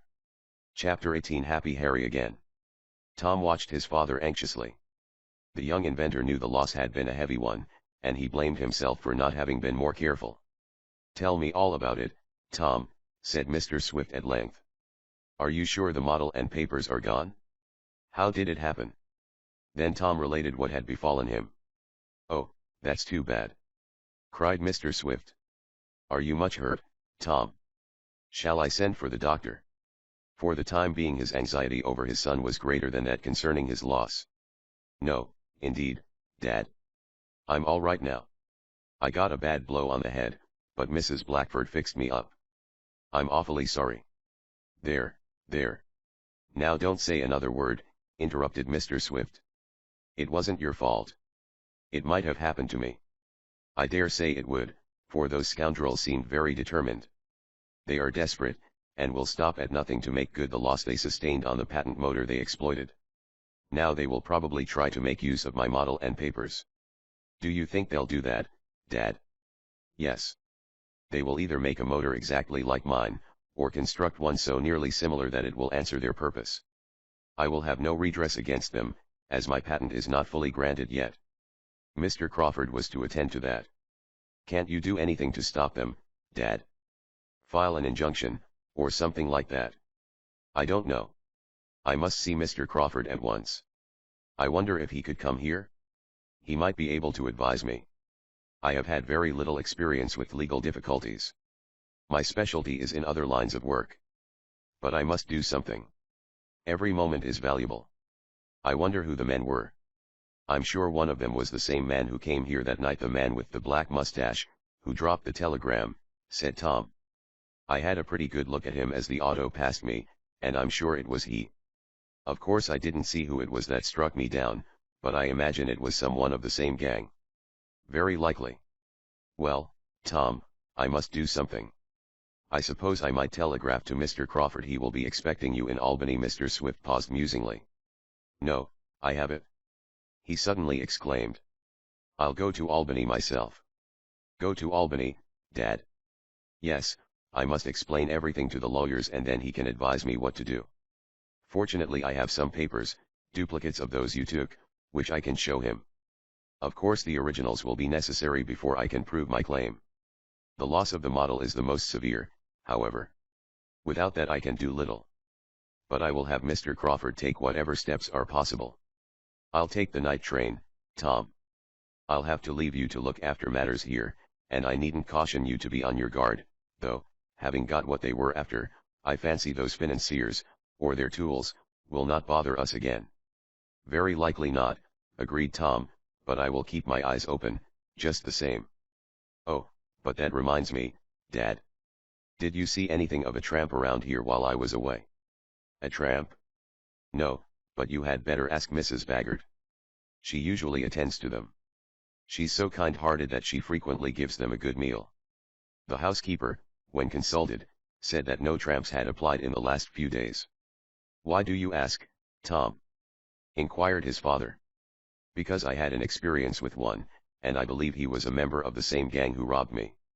And thereupon Tom told of his encounter with Happy Harry, and how the latter had broken the wire on the motorcycle. You had a narrow escape, commented Mr. Swift. If I had known the dangers involved I would never have allowed you to take the model to Albany. Well, I didn't take it there, after all, said Tom with a grim smile, for he could appreciate a joke. I must hurry and pack my valise, went on Mr. Swift. Mrs. Baggert, we will have an early supper, and I will start at once for Albany. I wish I could go with you, Dad, to make up for the trouble I caused, spoke Tom. Tut, tut. Don't talk that way, advised his father kindly. I will be glad of the trip. It will ease my mind to be doing something. Tom felt rather lonesome after his father had left, but he laid out a plan of action for himself that he thought would keep him occupied until his father returned. In the first place he made a tour of the house and various machine shops to see that doors and windows were securely fastened. What's the matter? Do you expect burglars, Master Tom? Asked Garrett Jackson, the aged engineer. Well, Garrett, you never can tell, replied the young inventor, as he told of his experience and the necessity for Mr. Swift going to Albany. Some of those scoundrels, finding how easy it was to rob me, may try it again, and get some at Dad's other valuable models. I'm taking no chances. That's right, Master Tom. I'll keep steam up in the boiler tonight, though we don't really need it, as your father told me you would probably not run any machinery when he was gone. But with a good head of steam up, and a hose handy, I can give any burglars a hot reception. I almost wish they'd come, so I could get square with them. I don't, Garrett. Well, I guess everything is in good shape. If you hear anything unusual, or the alarm goes off during the night, call me. I will, Master Tom, and the old engineer, who had a living room in a shack adjoining the boiler room, locked the door after Tom left. The young inventor spent the early evening in attaching a new wire to his motorcycle to replace the one he had purchased while on his disastrous trip. The temporary one was not just the proper thing, though it answered well enough. Then, having done some work on a new boat propeller he was contemplating patenting, Tom felt that it was time to go to bed, as he was tired. He made a second round of the house, looking to doors and windows, until Mrs. Baggert exclaimed, "Oh, Tom, do stop. You make me nervous, going around that way. I'm sure I shan't sleep a wink tonight, thinking of burglars and tramps." Tom laughingly desisted, and went up to his room. He sat up a few minutes, writing a letter to a girl of his acquaintance, for, in spite of the fact that the young inventor was very busy with his own and his father's work, he found time for lighter pleasures. Then, as his eyes seemed determined to close of their own accord, if he did not let them, he tumbled into bed. Tom fancied it was nearly morning when he suddenly awoke with a start. He heard a noise, and at first he could not locate it. Then his trained ear traced it to the dining room. Why, Mrs. Baggert must be getting breakfast, and is rattling the dishes, he thought. But why is she up so early? It was quite dark in Tom's room, save for a little gleam from the crescent moon, and by the light of this Tom arose and looked at his watch. 2 o'clock, he whispered. That can't be Mrs. Baggert, unless she's sick, and got up to take some medicine. He listened intently. Below, in the dining room, he could hear stealthy movements. Mrs. Baggert would never move around like that, he decided. She's too heavy. "I wonder it's a burglar one of the gang has gotten in," he exclaimed in tense tones. "I'm going to catch him at it." Hurriedly he slipped on some clothes, and then, having softly turned on the electric light in his room, he took from a corner a small rifle, which he made sure was loaded. Then, having taken a small electric flashlight, of the kind used by policemen, and sometimes by burglars, he started on tiptoe toward the lower floor. As Tom softly descended the stairs he could more plainly hear the movements of the intruder. He made out now that the burglar was in Mr. Swift's study, which opened from the dining room. "He's after Dad's papers," thought Tom. "I wonder which one this is." The youth had often gone hunting in the woods, and he knew how to approach cautiously. Thus he was able to reach the door of the dining room without being detected. He had no need to flash his light, for the intruder was doing that so frequently with one he carried that Tom could see him perfectly. The fellow was working at the safe in which Mr. Swift kept his more valuable papers. Softly, very softly, Tom brought his rifle to bear on the back of the thief. Then, holding the weapon with one hand, for it was very light, Tom extended the electric flash, so that the glare would be thrown on the intruder and would leave his own person in the black shadows. Pressing the spring which caused the lantern to throw out a powerful glow, Tom focused the rays on the kneeling man. "That will be about all," the youth exclaimed in as steady a voice as he could manage. The burglar turned like a flash, and Tom had a glimpse of his face. It was the tramp Happy Harry whom he had encountered on the lonely road. Chapter 19 Tom on a Hunt. Tom held his rifle in readiness, though he only intended it as a means of intimidation, and would not have fired at the burglar except to save his own life. But the sight of the weapon was enough for the tramp. He crouched motionless.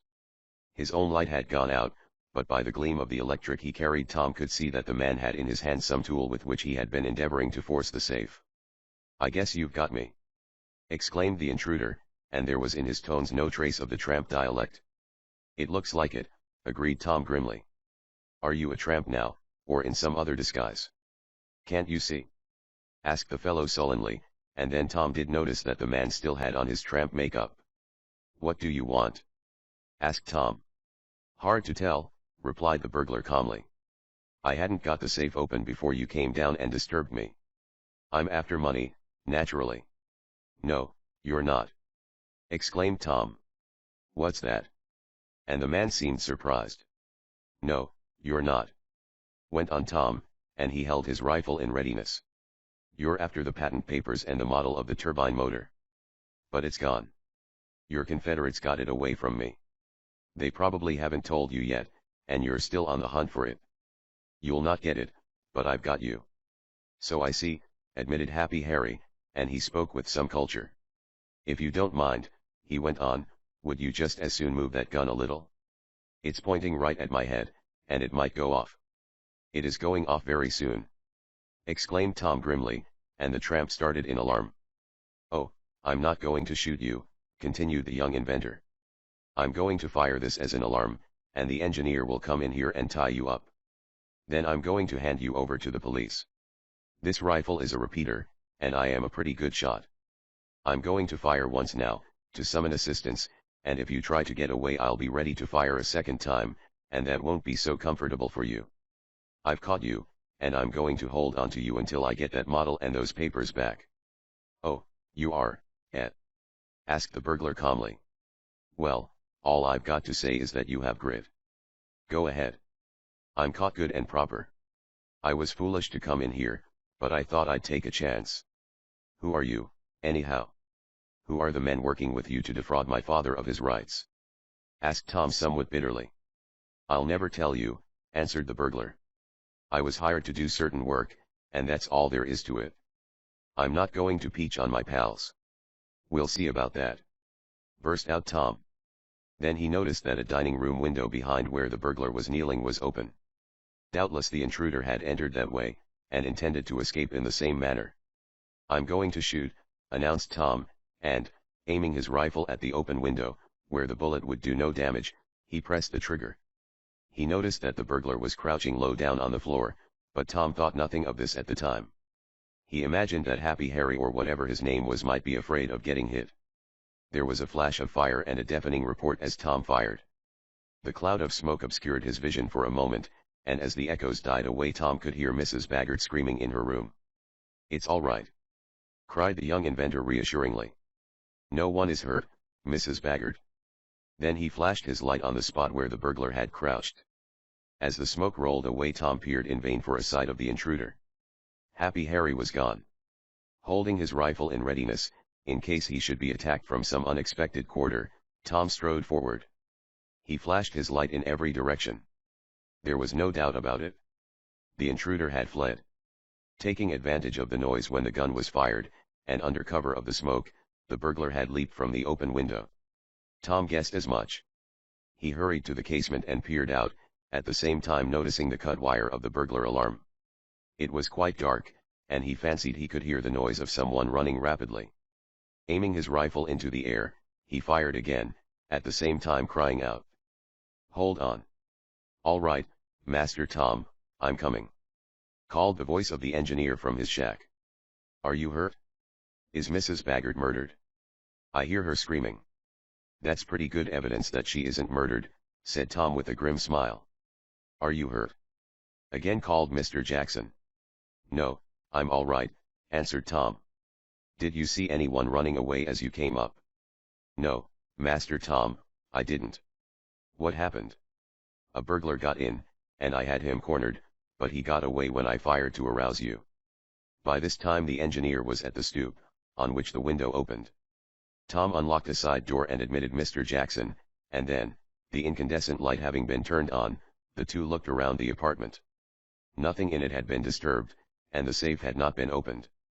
"I heard him just in time," commented Tom, telling the engineer what had happened. "I wish I had thought to get between him and the window. Then he couldn't have gotten away." "He might have injured you, though," said Mr. Jackson. "We'll go outside now, and look. Is anyone killed? Are you both murdered?" cried Mrs. Baggert at the dining room door. "If anyone is killed, I'm not coming in there. I can't bear the sight of blood." "No one is hurt," declared Tom with a laugh. "Come on in, Mrs. Baggert," and the housekeeper entered, her hair all done up in curl papers. "Oh, my goodness me!" she exclaimed. "When I heard that cannon go off, I was sure the house was coming down. How is it someone wasn't killed?" "That wasn't a cannon, it was only my little rifle," said Tom, and then he told again, for the benefit of the housekeeper, the story of what had happened. "We'd better hurry and look around the premises," suggested Mr. Jackson. "Maybe he is hiding, and will come back, or perhaps he has some Confederates on the watch." "Not much danger of that," declared Tom. "Happy Harry is far enough away from here now, and so are his Confederates, if he had any, which I doubt. Still, it will do no harm to take a look around." A search resulted in nothing, however, and the Swift household had soon settled down again, though no one slept soundly during the remainder of the night. In the morning Tom sent word of what had happened to the police of Shopton. Some officers came out to the house, but, beyond looking wisely at the window by which the burglar had entered and at some footprints in the garden, they could do nothing. Tom wanted to go off on his motorcycle on a tour of the surrounding neighborhood to see if he could get any clues, but he did not think it would be wise in the absence of his father. He thought it would be better to remain at home, in case any further efforts were made to get possession of valuable models or papers. "There's not much likelihood of that, though," said Tom to the old engineer. "Those fellows have what they want, and are not going to bother us again. I would like to get that model back for Dad, though. If they file it and take out a patent, even if he can prove that it is his, it will mean a long lawsuit and he may be defrauded of his rights, after all. Possession is 9 points of the law, and part of the 10th, too, I guess." So Tom remained at home and busied himself as well as he could over some new machines he was constructing. He got a telegram from his father that afternoon, stating that Mr. Swift had safely arrived in Albany, and would return the following day. "Did you have any luck, Dad?" asked the young inventor, when his father, tired and worn from the unaccustomed traveling, reached home in the evening. "Not much, Tom," was the reply. "Mr. Crawford has gone back to Washington, and he is going to do what he can to prevent those men taking advantage of me." "Did you get any trace of the thieves?" "Does Mr. Crawford think he can?" "No to both questions. His idea is that the men will remain in hiding for a while, and then, when the matter has quieted down, they will proceed to get a patent on the motor that I invented." "But, in the meanwhile, can't you make another model and get a patent yourself?" No, there are certain legal difficulties in the way. Besides, those men have the original papers I need. As for the model, it will take me nearly a year to build a new one that will work properly, as it is very complicated. I am afraid, Tom, that all my labor on the turbine motor is thrown away. Those scoundrels will reap the benefit of it. Oh, I hope not, Dad. I'm sure those fellows will be caught. Now that you are back home again, I'm going out on a hunt on my own account. I don't put much faith in the police. It was through me, Dad, that you lost your model and the papers, and I'll get them back.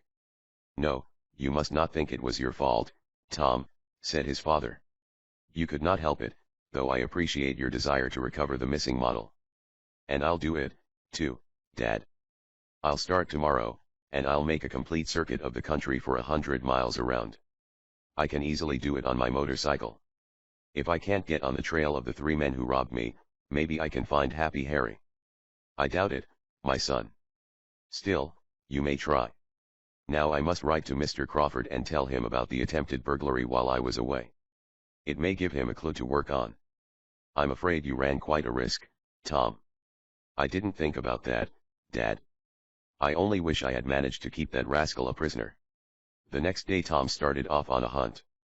He planned to be gone overnight, as he intended to go first to Dunkirk, where Mr. Blackford lived, and begin his search from there. Chapter XX Eradicate Sawswood. The farmer's family, including the son who was a deputy sheriff, was glad to see Tom. Jed said he had been on the job ever since the mysterious robbery of Tom had taken place, but though he had seen many red automobiles he had no trace of the 3 men. From Dunkirk Tom went back over the route he had taken in going from Pompville to St. Reford, and made some inquiries in the neighborhood of the church shed, where he had taken shelter. The locality was sparsely settled, however, and no one could give any clues to the robbers. The young inventor next made a trip over the lonely, sandy road, where he had met with the tramp, Happy Harry. But there were even fewer houses near that stretch than around the church, so he got no satisfaction there. Tom spent the night at a country inn, and resumed his search the next morning, but with no results. The men had apparently completely disappeared, leaving no traces behind them. I may as well go home, thought Tom, as he was riding his motorcycle along a pleasant country road. Dad may be worried, and perhaps something has turned up in Shopton that will aid me. If there isn't, I'm going to start out again in a few days in another direction. There was no news in Shopton, however. Tom found his father scarcely able to work, so worried was he over the loss of his most important invention. 2 weeks passed, the young machinist taking trips of several days' duration to different points near his home, in the hope of discovering something.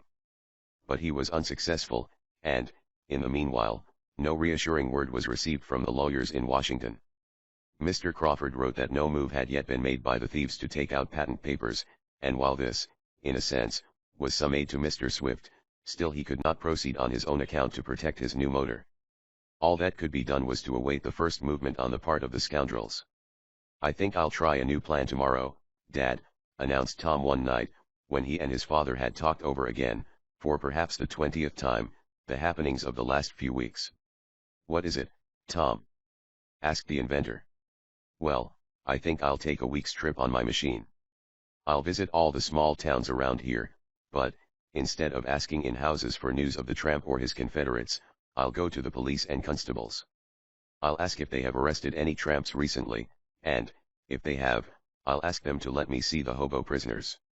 What good will that do? I'll tell you.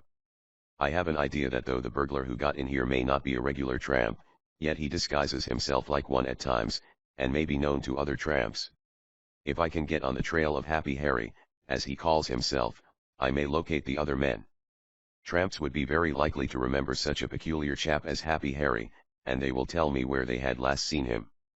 Then I will have a starting point. Well, that may be a good plan, assented Mr. Swift. At any rate it will do no harm to try. A tramp locked up in a country police station will very likely be willing to talk. Go ahead with that scheme, Tom, but don't get into any danger. How long will you be away? I don't know. A week, perhaps, maybe longer. I'll take plenty of money with me, and stop at country hotels overnight. Tom lost no time in putting his plan into execution. He packed some clothes in a grip, which he attached to the rear of his motorcycle, and then having said goodbye to his father, started off. The first 3 days he met with no success. He located several tramps in country lock UPS, where they had been sent for begging or loitering, but none of them knew Happy Harry or had ever heard of a tramp answering his description. "He ain't one of us, yous can make up your mind to dat," said one hobo whom Tom interviewed. "No real knight of the highway goes around in a disguise. We leaves dat for de storybook detectives. I'm de real article, I am, and I don't know Happy Harry. But, for dat matter, any of us is happy enough in de summertime, if we don't strike a burg like dis, where dey jugs you for panhandlin'." In general, Tom found the tramp willing enough to answer his questions, though some were sullen, and returned only surly growls to his inquiries. "I guess I'll have to give it up and go back home," he decided one night. But there was a small town, not many miles from Shopton, which he had not yet visited, and he resolved to try there before returning. Accordingly, the next morning found him inquiring of the police authorities in Meaton. But no tramps had been arrested in the last month, and no one had seen anything of a tramp like Happy Harry or 3 mysterious men in an automobile. Tom was beginning to despair. Riding along a silent road, that passed through a strip of woods, he was trying to think of some new line of procedure, when the silence of the highway, that, hitherto, had resounded only with the muffled explosions of his machine, was broken by several exclamations. "Now, Boomerang, yo might just as well start now as later," Tom heard a voice saying, a voice he recognized well. "Yo have got to do dis wook, and there ain't no gettin' out obe it. Dis wood am got to be sawed, and yo have got to saw it. But it am jest like yo to go back on yo old friend Eradicate in dis fashion. I never could tell what yo were gwine to do next, and I can't now. Gee lang, now, won't yo? Let's get dis sawmill started." Tom shut off the power and leaped from his wheel. From the woods at his left came the protesting hee-haw of a mule. "Boomerang and Eradicate Sampson!" exclaimed the young inventor. "What can they be doing here?" He leaned his motorcycle against the fence and advanced toward where he had heard the voice of the colored man. In a little clearing he saw him. Eradicate was presiding over a portable sawmill, worked by a treadmill, on the incline of which was the mule, its ears laid back, and an unmistakable expression of anger on its face. "Why, Rad, what are you doing?" cried Tom. "Good land oh massy! Ef it ain't young Mista Swift!" cried the darkit. "Howdy, Mista Swift." "Howdy. I'm jest tryin' to saw some wood, to make a livin', but Boomerang he don't seem to want to lib," and with that Eradicate looked reproachfully at the animal. "What seems to be the trouble, and how did you come to own the sawmill?" asked Tom. "I'll tell yo, Mista Swift, I'll tell yo," spoke Eradicate. "Sit right ya on dis log, and I'll explanation it to yo.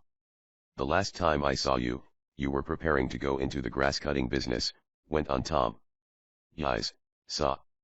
That's right. So I was. Yo has got a memory, yo suah has. But it am dis way. Grass ain't growin' quick enough, and so I traded off dat lawnmow and bought dis mill. But now it won't go, and I suah am in trouble," and once more Eradicate Sampson looked indignantly at Boomerang. Chapter XXI Eradicate gives a clue. "Tell me all about it," urged Tom sympathetically, for he had a friendly feeling toward the aged darkit.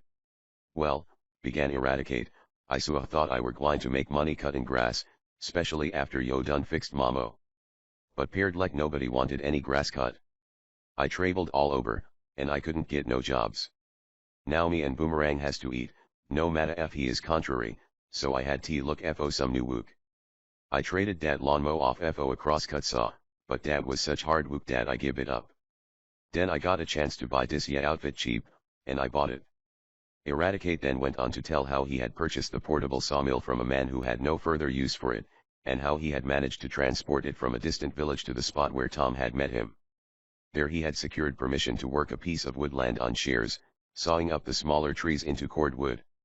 He had started in well enough, cutting down considerable timber, for the colored man was a willing worker, but when he tried to start his mill he met with trouble. "I counted on Boomerang helpin' me," he said to Tom.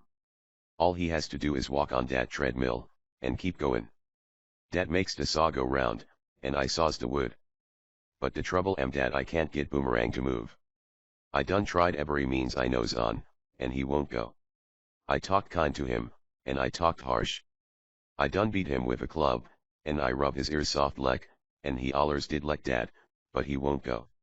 I fed him on carrots and I give him sugar, and I even starve him, but he won't go. Here I been tryin' for 3 days now to get him started, and not a stick have I sawed. The man what I'm lookin' with on shares he get mad, and he say if I don't he saw wood pretty soon he gwine to get another mill here.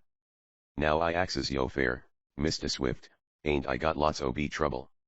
You certainly seem to have, agreed Tom, but why is Boomerang so obstinate?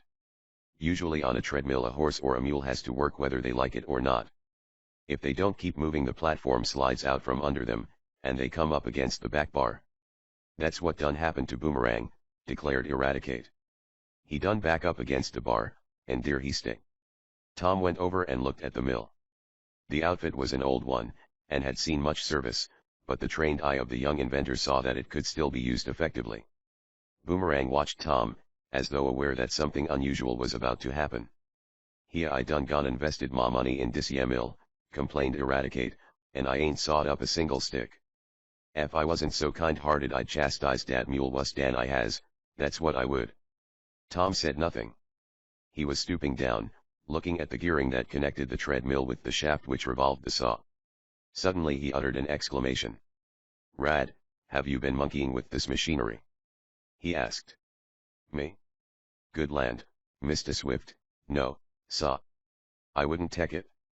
It's just as I got it from the man I bought it off. It worked when he had it, but he used a hoss. It's all due to the contrariness ob Boomerang, and if I... No, it isn't the mule's fault at all," exclaimed Tom. "The mill is out of gear, and tread is locked, that's all. The man you bought it off probably did it so you could haul it along the road. I'll have it fixed for you in a few minutes. Wait until I get some tools." From the bag on his motorcycle Tom got his implements. He first unlocked the treadmill, so that the inclined platform, on which the animal slowly walked, could revolve. No sooner had he done this than Boomerang, feeling the slats under his hoofs moving away, started forward. With a rattle the treadmill slid around. "Good land oh massy! It's goin'!"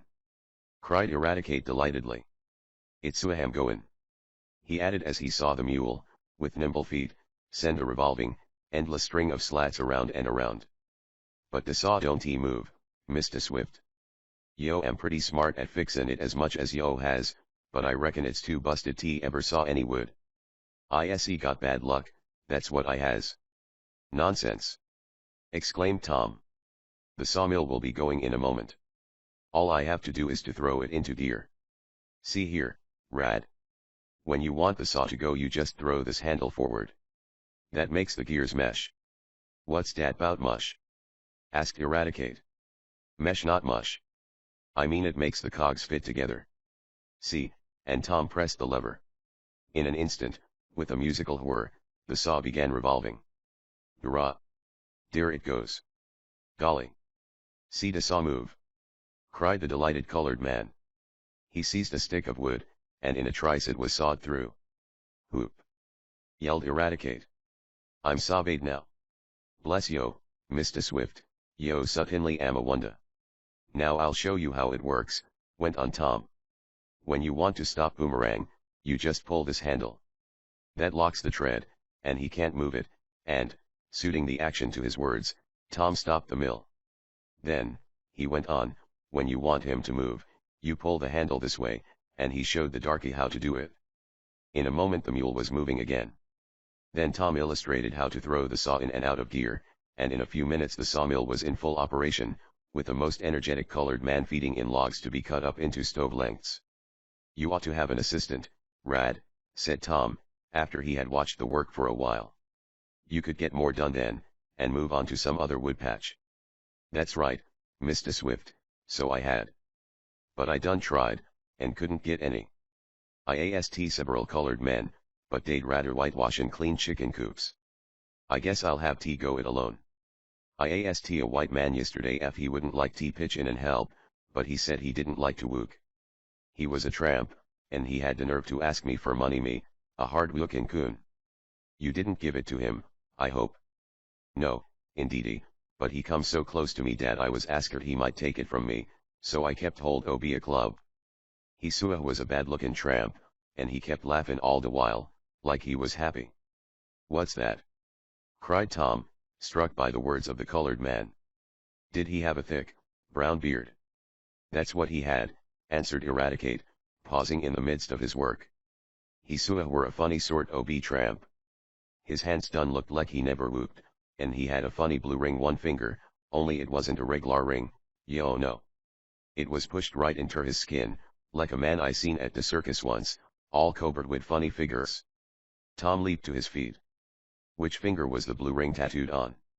he asked, and he waited anxiously for the answer. "Let me see, it were on the right, no, it were on the little finger ob the left hand." "Are you sure, Rad?" "Sua, Mr. Swift. I took ticklar notice, 'cause he carried a stick in dat same hand." "It must be my man Happy Harry," exclaimed Tom half aloud. "Which way did he go, Rad, after he left you?" "He went up the lake shore," replied the colored man. "He asked me if I knowed ob an old big house up there, what nobody lived in, and I said I did. Den he left, and I were glad ob it." "Which house did you mean, Rad?" "Why, dat old mansion what General Harkness used to live in before the war. There ain't nobody lived in it for some years now, and it's deserted. Maybe a lot ob tramps stays in it, and that's where this man were going." "Maybe," assented Tom, who was all excitement now. "Just where is this old house, Rad?" "Away up at the head ob Lake Carlopa. I usta whoop there before the war, but it's been a good many years since quality folks lived there." "Why, did yo want to see dat man, Mr. Swift?" "Yes, Rad, I did, and very badly, too. I think he is the very person I want. But don't say anything about it. I'm going to take a trip up to that strange mansion. Maybe I'll get on the trail of Happy Harry and the men who robbed me. I'm much obliged to you, Rad, for this information. It's a good clue, I think. Strange that you should meet the very tramp I've been searching for. Well, I sua ham obliged to yo, Mr. Swift, fo fixin' ma sawmill." "That's all right. What you told me more than pays for what I did, Rad. Well, I'm going home now to tell Dad, and then I'm going to start out. Yesterday, you said it was, you saw Happy Harry? Well, I'll get right after him," and leaving a somewhat surprised, but very much delighted, colored man behind him, Tom mounted his motorcycle and started for home at a fast pace. Chapter XXII The Strange Mansion. "Dad, I've got a clue," exclaimed Tom, hurrying into the house late that afternoon, following a quick trip from where he had met Eradicate with his sawmill. "A good clue, and I'm going to start early in the morning to run it down." "Wait a minute, now, Tom," cautioned his father slowly. "You know what happens when you get excited. Nothing good was ever done in a hurry." "Well, I can't help being excited, Dad. I think I'm on the trail of those scoundrels. I almost wish I could start tonight. Suppose you tell me all about it," and Mr. Swift laid aside a scientific book he was reading.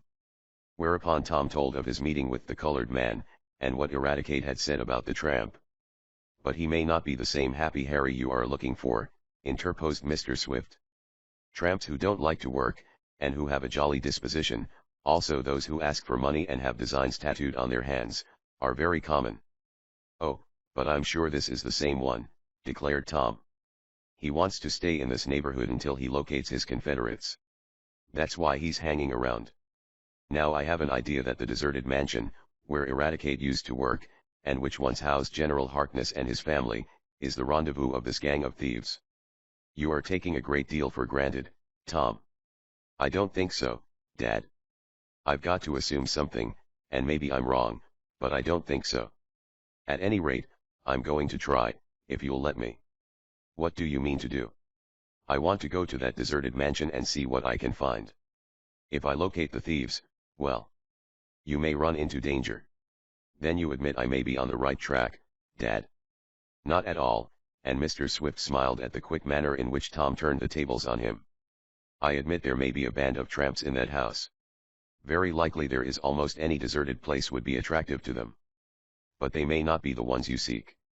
In fact, I hardly see how they can be. The men who stole my model and patent papers are wealthy. They would not be very likely to stay in deserted houses. Perhaps some of the scoundrels whom they hired might, and through them I can get on the track of the principals. Well, there is something in that, admitted Mr. Swift. Then may I go, Dad? I suppose so. We must leave nothing untried to get back the stolen model and papers. But I don't want you to run any risks. If you would only take someone with you. There's your chum, Ned Newton. Perhaps he would go. No, I'd rather work it alone, Dad. I'll be careful. Besides, Ned could not get away from the bank. I may have to be gone a week, and he has no motorcycle. I can manage all right. Tom was off bright and early. He had carefully laid his plans, and had decided that he would not go direct to Pineford, which was the nearest village to the old Harkness mansion. If those fellows are in hiding they will probably keep watch on who comes to the village, thought Tom. The arrival of someone on a motorcycle will be sure to be reported to them, and they may skip out. I've got to come up from another direction, so I think I'll circle around, and reach the mansion from the stretch of woods on the north. He had inquired from Eradicate as to the lay of the land, and had a good general idea of it. He knew there was a patch of woodland on one side of the mansion, while the other sides were open. I may not be able to ride through the woods, mused Tom, but I'll take my machine as close as I can, and walk the rest of the way. Once I discover whether or not the gang is in the place, I'll know what to do. To follow out the plan he had laid down for himself meant that Tom must take a roundabout way. It would necessitate being a whole day on the road, before he would be near the head of Lake Carlopa, where the Harkness house was located. The lake was a large one, and Tom had never been to the upper end. When he was within a few miles of Pineford, Tom took a road that branched off and went around it. Stopping at night in a lonely farmhouse, he pushed on the next morning, hoping to get to the woods that night. But a puncture to one of the tires delayed him, and after that was repaired he discovered something wrong with his batteries. He had to go 5 miles out of his way to get new cells, and it was dusk when he came to the stretch of woods which he knew lay between him and the old mansion. I don't fancy starting in there at night, said Tom to himself. Guess I'd better stay somewhere around here until morning, and then venture in. But the question is where to stay. The country was deserted, and for a mile or more he had seen no houses.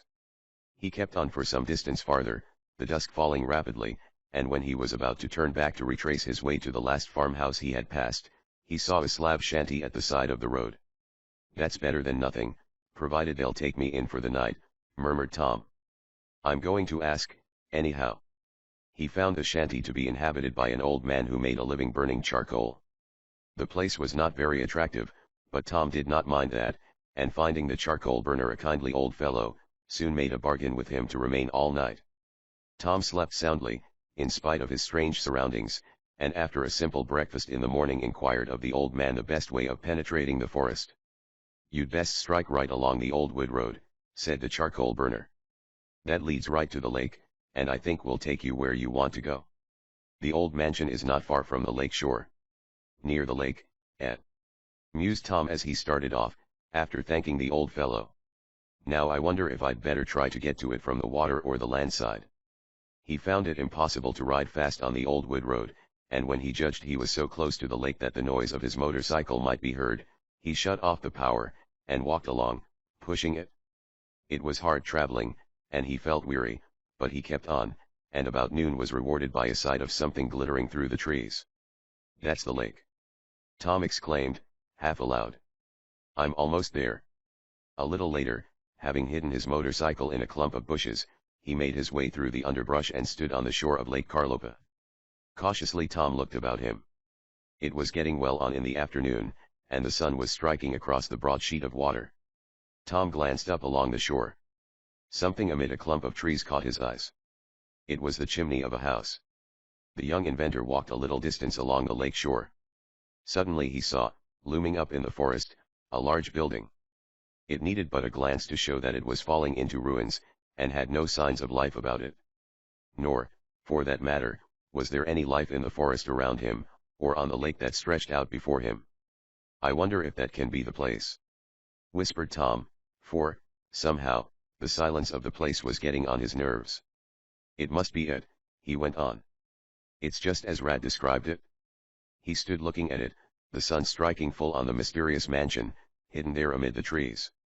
Suddenly, as Tom looked, he heard the put-put of a motorboat. He turned to one side, and saw, putting out from a little dock that he had not noticed before, a small craft.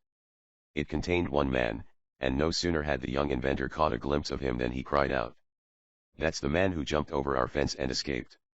Then, before the occupant of the boat could catch sight of him, Tom turned and fled back into the bushes, out of view. Chapter XXIII Tom is pursued. Tom was so excited that he hardly knew what to do. His first thought was to keep out of sight of the man in the boat, for the young inventor did not want the criminals to suspect that he was on their trail. To that end he ran back until he knew he could not be seen from the lake. There he paused and peered through the bushes. He caught a glimpse of the man in the motorboat. The craft was making fast time across the water. "He didn't see me," murmured Tom. "Lucky I saw him first. Now what had I better do?" It was a hard question to answer. If he only had someone with whom to consult he would have felt better, but he knew he had to rely on himself. Tom was a resourceful lad, and he had often before been obliged to depend on his wits. But this time very much was at stake, and a false move might ruin everything. "This is certainly the house," went on Tom, "and that man in the boat is one of the fellows who helped rob me. Now the next thing to do is to find out if the others of the gang are in the old mansion, and, if they are, to see if Dad's model and papers are there. Then the next thing to do will be to get our things away, and I fancy I'll have no easy job." Well might Tom think this, for the men with whom he had to deal were desperate characters, who had already dared much to accomplish their ends, and who would do more before they would suffer defeat. Still, they underestimated the pluck of the lad who was pitted against them. "I might as well proceed on a certain plan, and have some system about this affair," reasoned the lad. "Dad is a great believer in system, so I'll lay out a plan and see how nearly I can follow it. Let's see what is the first thing to do." Tom considered a moment, going over the whole situation in his mind. Then he went on, talking to himself alone there in the woods. "It seems to me the first thing to do is to find out if the men are in the house. To do that I've got to get closer and look in through a window. Now, how to get closer?" He considered that problem from all sides. "It will hardly do to approach from the lake shore," he reasoned, "for if they have a motorboat and a dock, there must be a path from the house to the water. If there is a path people are likely to walk up or down it at any minute. The man in the boat might come back unexpectedly and catch me. No, I can't risk approaching from the lake shore. I've got to work my way up to the house by going through the woods. That much is settled. Now to approach the house, and when I get within seeing distance I'll settle the next point. One thing at a time is a good rule, as Dad used to say. Poor Dad. I do hope I can get his model and papers back for him." Tom, who had been sitting on a log under a bush, staring at the lake, arose. He was feeling rather weak and faint, and was at a loss to account for it, until he remembered that he had had no dinner. "And I'm not likely to get any," he remarked. "I'm not going to eat until I see who's in that house. Maybe I won't then, and where supper is coming from I don't know. But this is too important to be considered in the same breath with a meal. Here goes." Cautiously Tom made his way forward, taking care not to make too much disturbance in the bushes. He had been on hunting trips, and knew the value of silence in the woods. He had no paths to follow, but he had noted the position of the sun, and though that luminary was now sinking lower and lower in the west, he could see the gleam of it through the trees, and knew in which direction from it lay the deserted mansion. Tom moved slowly, and stopped every now and then to listen. All the sounds he heard were those made by the creatures of the woods, birds, squirrels and rabbits. He went forward for half an hour, though in that time he did not cover much ground, and he was just beginning to think that the house must be near at hand when through a fringe of bushes he saw the old mansion. It stood in the midst of what had once been a fine park, but which was now overgrown with weeds and tangled briars. The paths that led to the house were almost out of sight, and the once beautiful home was partly in ruins. "I guess I can sneak up there and take a look in one of the windows," thought the young inventor. He was about to advance, when he suddenly stopped. He heard someone or something coming around the corner of the mansion. A moment later a man came into view, and Tom easily recognized him as one of those who had been in the automobile. The heart of the young inventor beat so hard that he was afraid the man would hear it, and Tom crouched down in the bushes to keep out of sight. The man evidently did not suspect the presence of a stranger, for, though he cast sharp glances into the tangled undergrowth that fringed the house like a hedge, he did not seek to investigate further. He walked slowly on, making a circuit of the grounds. Tom remained hidden for several minutes, and was about to proceed again, when the man reappeared. Then Tom saw the reason for it. "He's on guard," the lad said to himself. "He's doing sentry duty. I can't approach the house when he's there." For an instant Tom felt a bitter disappointment. He had hoped to be able to carry out his plan as he had mapped it. Now he would have to make a change. "I'll have to wait until night," he thought. "Then I can sneak up and look in. The guard won't see me after dark. But it's going to be no fun to stay here, without anything to eat. Still, I've got to do it." He remained where he was in the bushes. Several times, before the sun set, the man doing sentry duty made the circuit of the house, and Tom noted that occasionally he was gone for a long period. He reasoned that the man had gone into the mansion to confer with his confederates. "If I only knew what was going on in there," thought Tom. "Maybe, after all, the men haven't got the model and papers here. Yet, if they haven't, why are they staying in the old house? I must get a look in and see what's going on. Lucky there are no shades to the windows. I wish it would get dark." It seemed that the sun would never go down and give place to dusk, but finally Tom, crouching in his hiding place, saw the shadows grow longer and longer, and finally the twilight of the woods gave place to a density that was hard to penetrate. Tom waited some time to see if the guard kept up the circuit, but with the approach of night the man seemed to have gone into the house. Tom saw a light gleam out from the lonely mansion. It came from a window on the ground floor. "There's my chance," exclaimed the lad, and, crawling from his hiding place, he advanced cautiously toward it. Tom went forward only a few feet at a time, pausing almost every other step to listen. He heard no sounds, and was reassured. Nearer and nearer he came to the old house. The gleam of the light fell upon his face, and fearful that someone might be looking from the window, he shifted his course, so as to come up from one side. Slowly, very slowly he advanced, until he was right under the window. Then he found that it was too high up to admit of his looking in. He felt about until he had a stone to stand on. Softly he drew himself up inch by inch. He could hear the murmur of voices in the room. Now the top of his head was on a level with the sill. A few more inches and his eyes could take in the room and the occupants. He was scarcely breathing. Up he raised himself until he could look into the apartment, and the sight which met his eyes nearly caused him to lose his hold and topple backward. For grouped around a table in a big room were the three men whom he had seen in the automobile. But what attracted his attention more than the sight of the men was an object on the table. It was the stolen model. The men were inspecting it, and operating it, as he could see. One of the trio had a bundle of papers in his hand, and Tom was sure they were the ones stolen from him. But there could be no doubt about the model of the turbine motor. There it was in plain sight. He had tracked the thieves to their hiding place. Then, as he watched, Tom saw one of the men produce from under the table a box, into which the model was placed. The papers were next put in, and a cover was nailed on. Then the men appeared to consult among themselves. By their gestures Tom concluded that they were debating where to hide the box. One man pointed toward the lake, and another toward the forest. Tom was edging himself up farther, in order to see better, and, if possible, catch their words, when his foot slipped, and he made a slight noise. Instantly the men turned toward the window, but Tom had stooped down out of sight, just in time. A moment later, however, he heard someone approaching through the woods behind him, and a voice called out, "What are you doing? Get away from there!"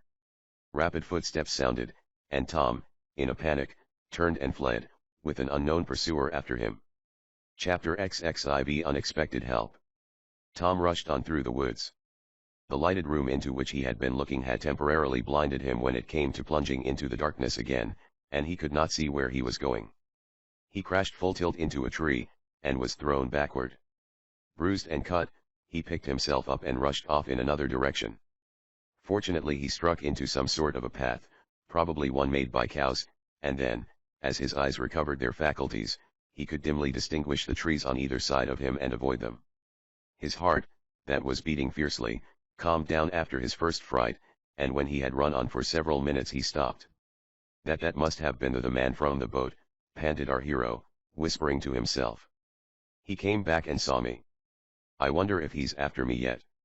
Tom listened. The only sound he could hear was the trill and chirp of the insects of the woods. The pursuit, which had lasted only a few minutes, was over. but it might be resumed at any moment. Tom was not safe yet, he thought, and he kept on. I wonder where I am.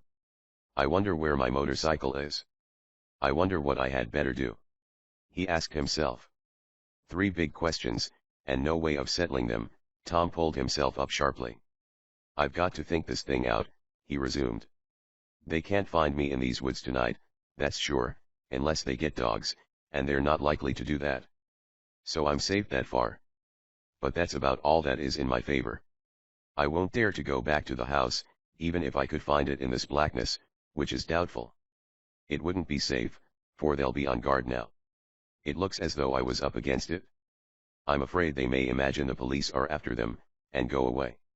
If they do, and take the model and papers with them, I'll have an awful job to locate them again, and probably I won't be able to.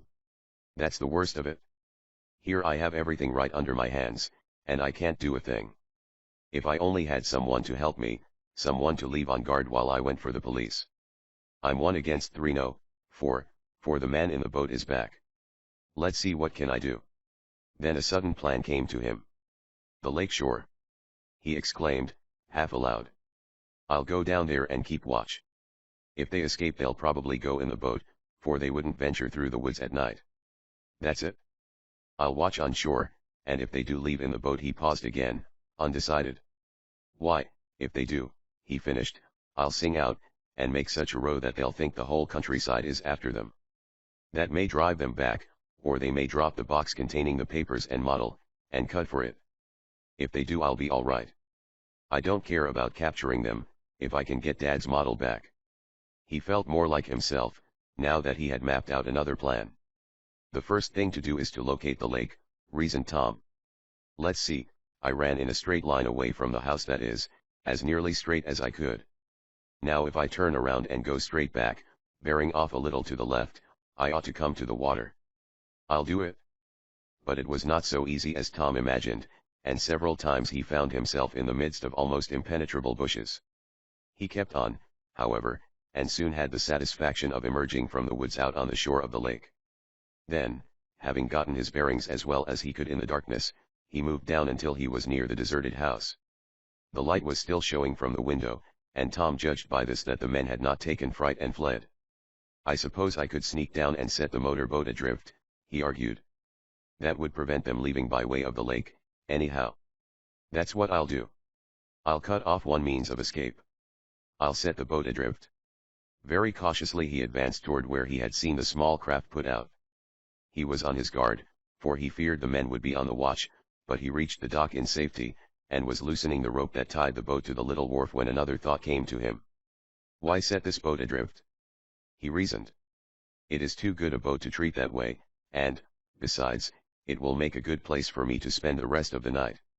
I've got to stay around here until morning, and then I'll see if I can't get help. I'll just appropriate this boat for my own use. They have Dad's model, and I'll take their boat. Softly he got into the craft, and with an oar which was kept in it to propel it in case the engine gave out, he pulled it along the shore of the lake until he was some distance away from the dock.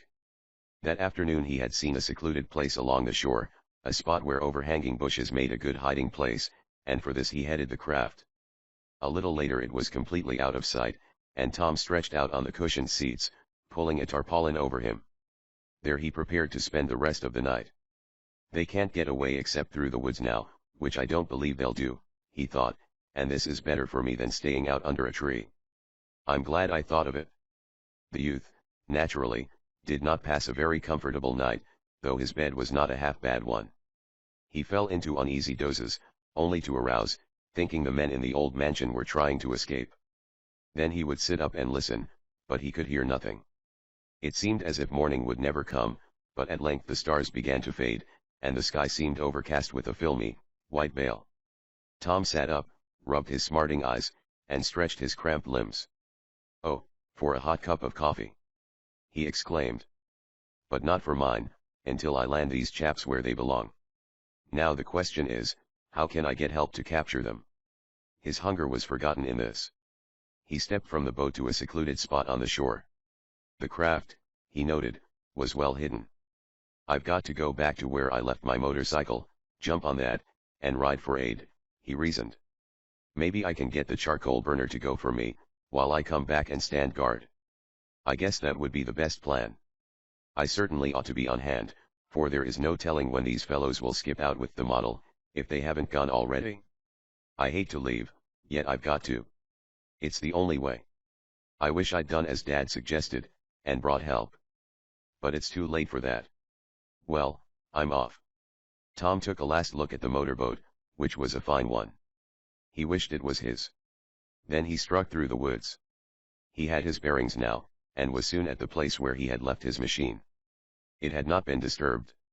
He caught a glimpse of the old mansion on his way out of the woods. There appeared to be no one stirring about it. I hope my birds haven't flown, he exclaimed, and the thought gave him such uneasiness that he put it from him. Pushing his heavy machine ahead of him until he came to a good road, he mounted it, and was soon at the charcoal burner's shack. There came no answer to his knock, and Tom pushed open the door. The old man was not in. Tom could not send him for help. My luck seems to be against me, he murmured. But I can get something to eat here, anyhow. I'm almost starved. He found the kitchen utensils, and made some coffee, also frying some bacon and eggs. Then, feeling much refreshed, and having left on the table some money to pay for the inroad he had made on the victuals, he started to go outside. As our hero stepped to the door, he was greeted by a savage growl that made him start in alarm. A dog, he mused. I didn't know there was one around. He looked outside and there, to his dismay, saw a big, savage-appearing bulldog standing close to where he had left his motorcycle. The animal had been sniffing suspiciously at the machine. Good dog, called Tom. Come here. But the bulldog did not come. Instead, the beast stood still, showed his teeth to Tom and growled in a low tone. Wonder if the owner can be near, mused the young inventor. That dog won't let me get my machine, I am afraid. Tom spoke to the animal again, and again the dog growled and showed his teeth. He next made a move as if to leap into the house, and Tom quickly stepped back and banged shut the door. Well, if this isn't the worst yet, cried the youth to himself. Here, just at the time I want to be off, I must be held up by such a brute as that outside. Wonder how long he'll keep me a prisoner.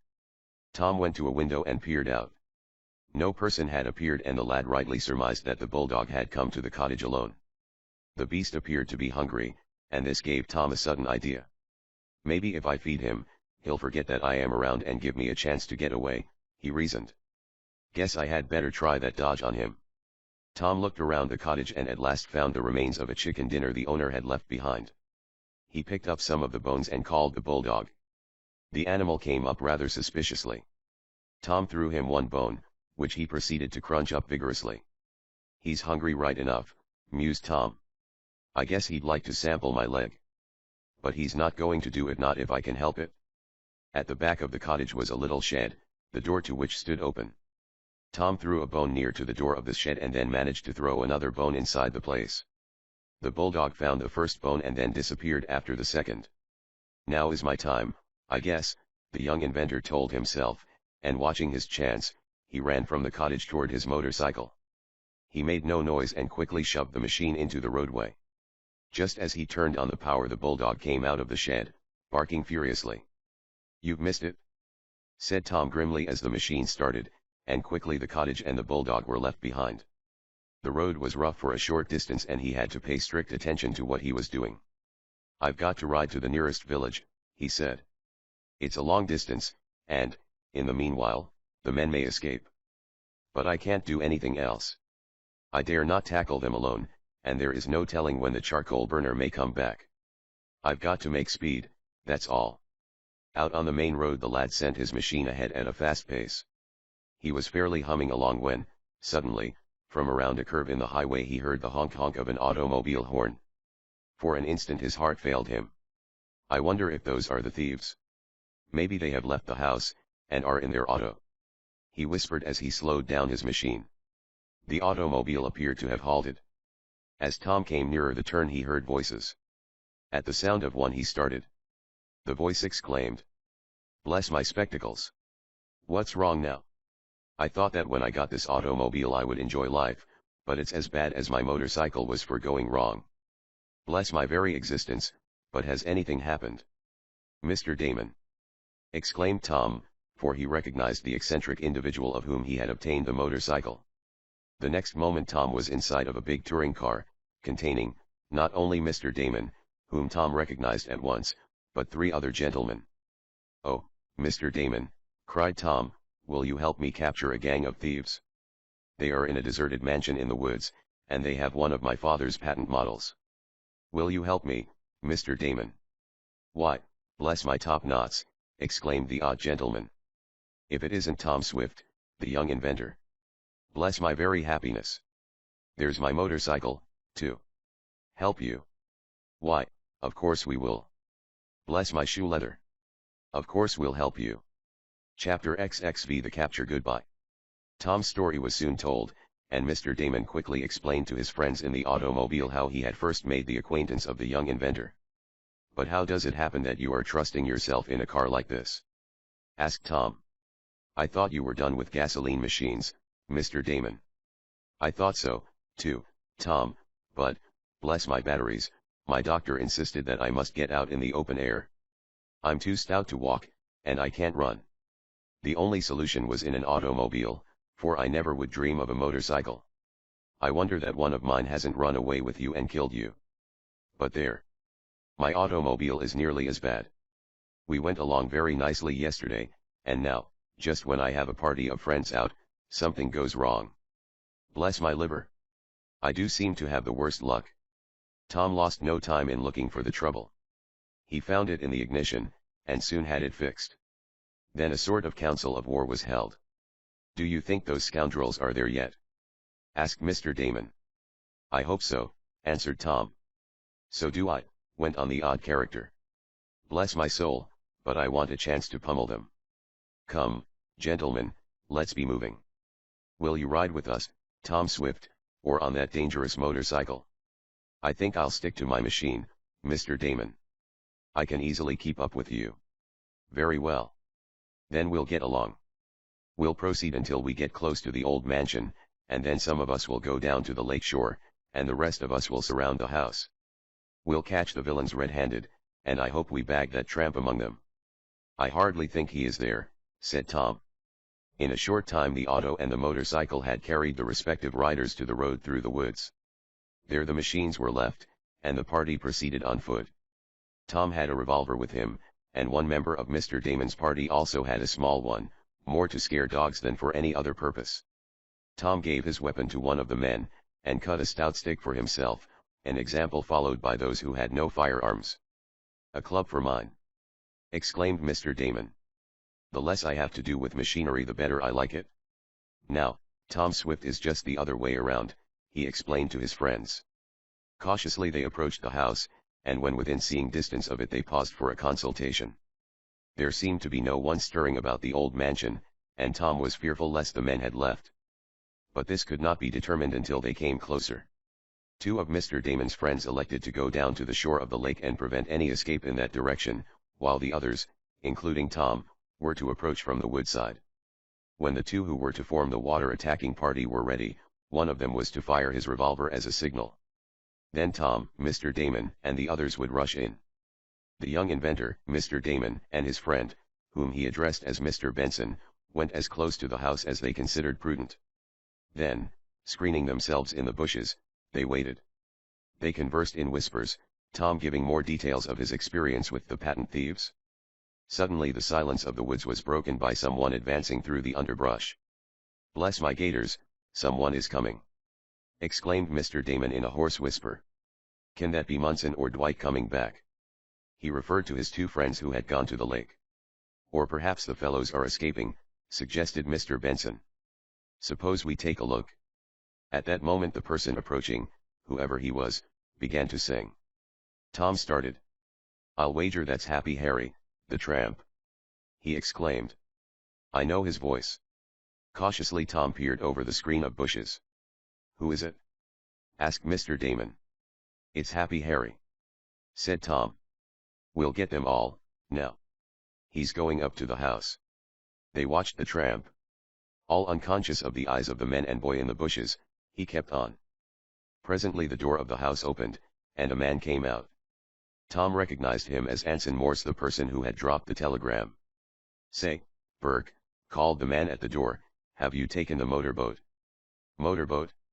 No," answered the tramp. "I just came here. I've had a hard time, nearly got caught in Swift's house the other night by that cub of a boy." "Is the boat gone?" "Yes. Appleson came back in it last night and saw someone looking in the window, but we thought it was only a farmer and chased him away. This morning the boat's gone. I thought maybe you had taken it for a joke." "Not a bit of it. Something's wrong," exclaimed Happy Harry. "We'd better light out. I think the police are after us. That young Swift is too sharp for my liking. We'd better skip. I don't believe that was a farmer who looked in the window. Tell the others, get the stuff, and we'll leave this locality." "They're here still," whispered Tom. "That's good. I wonder if Munson and Dwight are at the lake yet?" asked Mr. Damon. "They ought to be." At that instant a pistol shot rang out. The tramp, after a hasty glance around, started on the run for the house. The man in the doorway sprang out. Soon 2 others joined him. "Who fired that shot?" cried Morse. "Come on, Tom!" cried Mr. Damon, grabbing up his club and springing from the bushes. "Our friends have arrived." The young inventor and Mr. Benson followed him. No sooner had they come into the open space in front of the house than they were seen. At the same instant, from the rear, in the direction of the lake, came Mr. Munson and Mr. Dwight. "We're caught!" cried Happy Harry. He made a dash for the house, just as a man, carrying a box, rushed out. "There it is. The model and papers are in that box," cried Tom. "Don't let them get away with it." The criminals were taken by surprise. With leveled weapons the attacking party closed in on them. Mr. Damon raised his club threateningly. "Surrender! Surrender!" he cried. "We have you." "Bless my stars, but you're captured." "Surrender!" "It certainly looks so," admitted Anson Morse. "I guess they have us, boys." The man with the box made a sudden dash toward the woods, but Tom was watching him. In an instant he sprang at him, and landed on the fellow's back. The 2 went down in a heap, and when Tom arose he had possession of the precious box. "I have it! I have it!" he cried. "I've got Dad's model back." The man who had had possession of the box quickly arose, and, before anyone could stop him, darted into the bushes. "After him! Catch him! Bless my hatband, stop him!" shouted Mr. Damon. Instinctively his friends turned to pursue the fugitive, forgetting, for the instant, the other criminals. The men were quick to take advantage of this, and in a moment had disappeared in the dense woods. Nor could any trace be found of the one with whom Tom had struggled. "Pshaw! They got away from us!" cried Mr. Damon regretfully. "Let's see if we can't catch them. Come on, we'll organize a posse and run them down."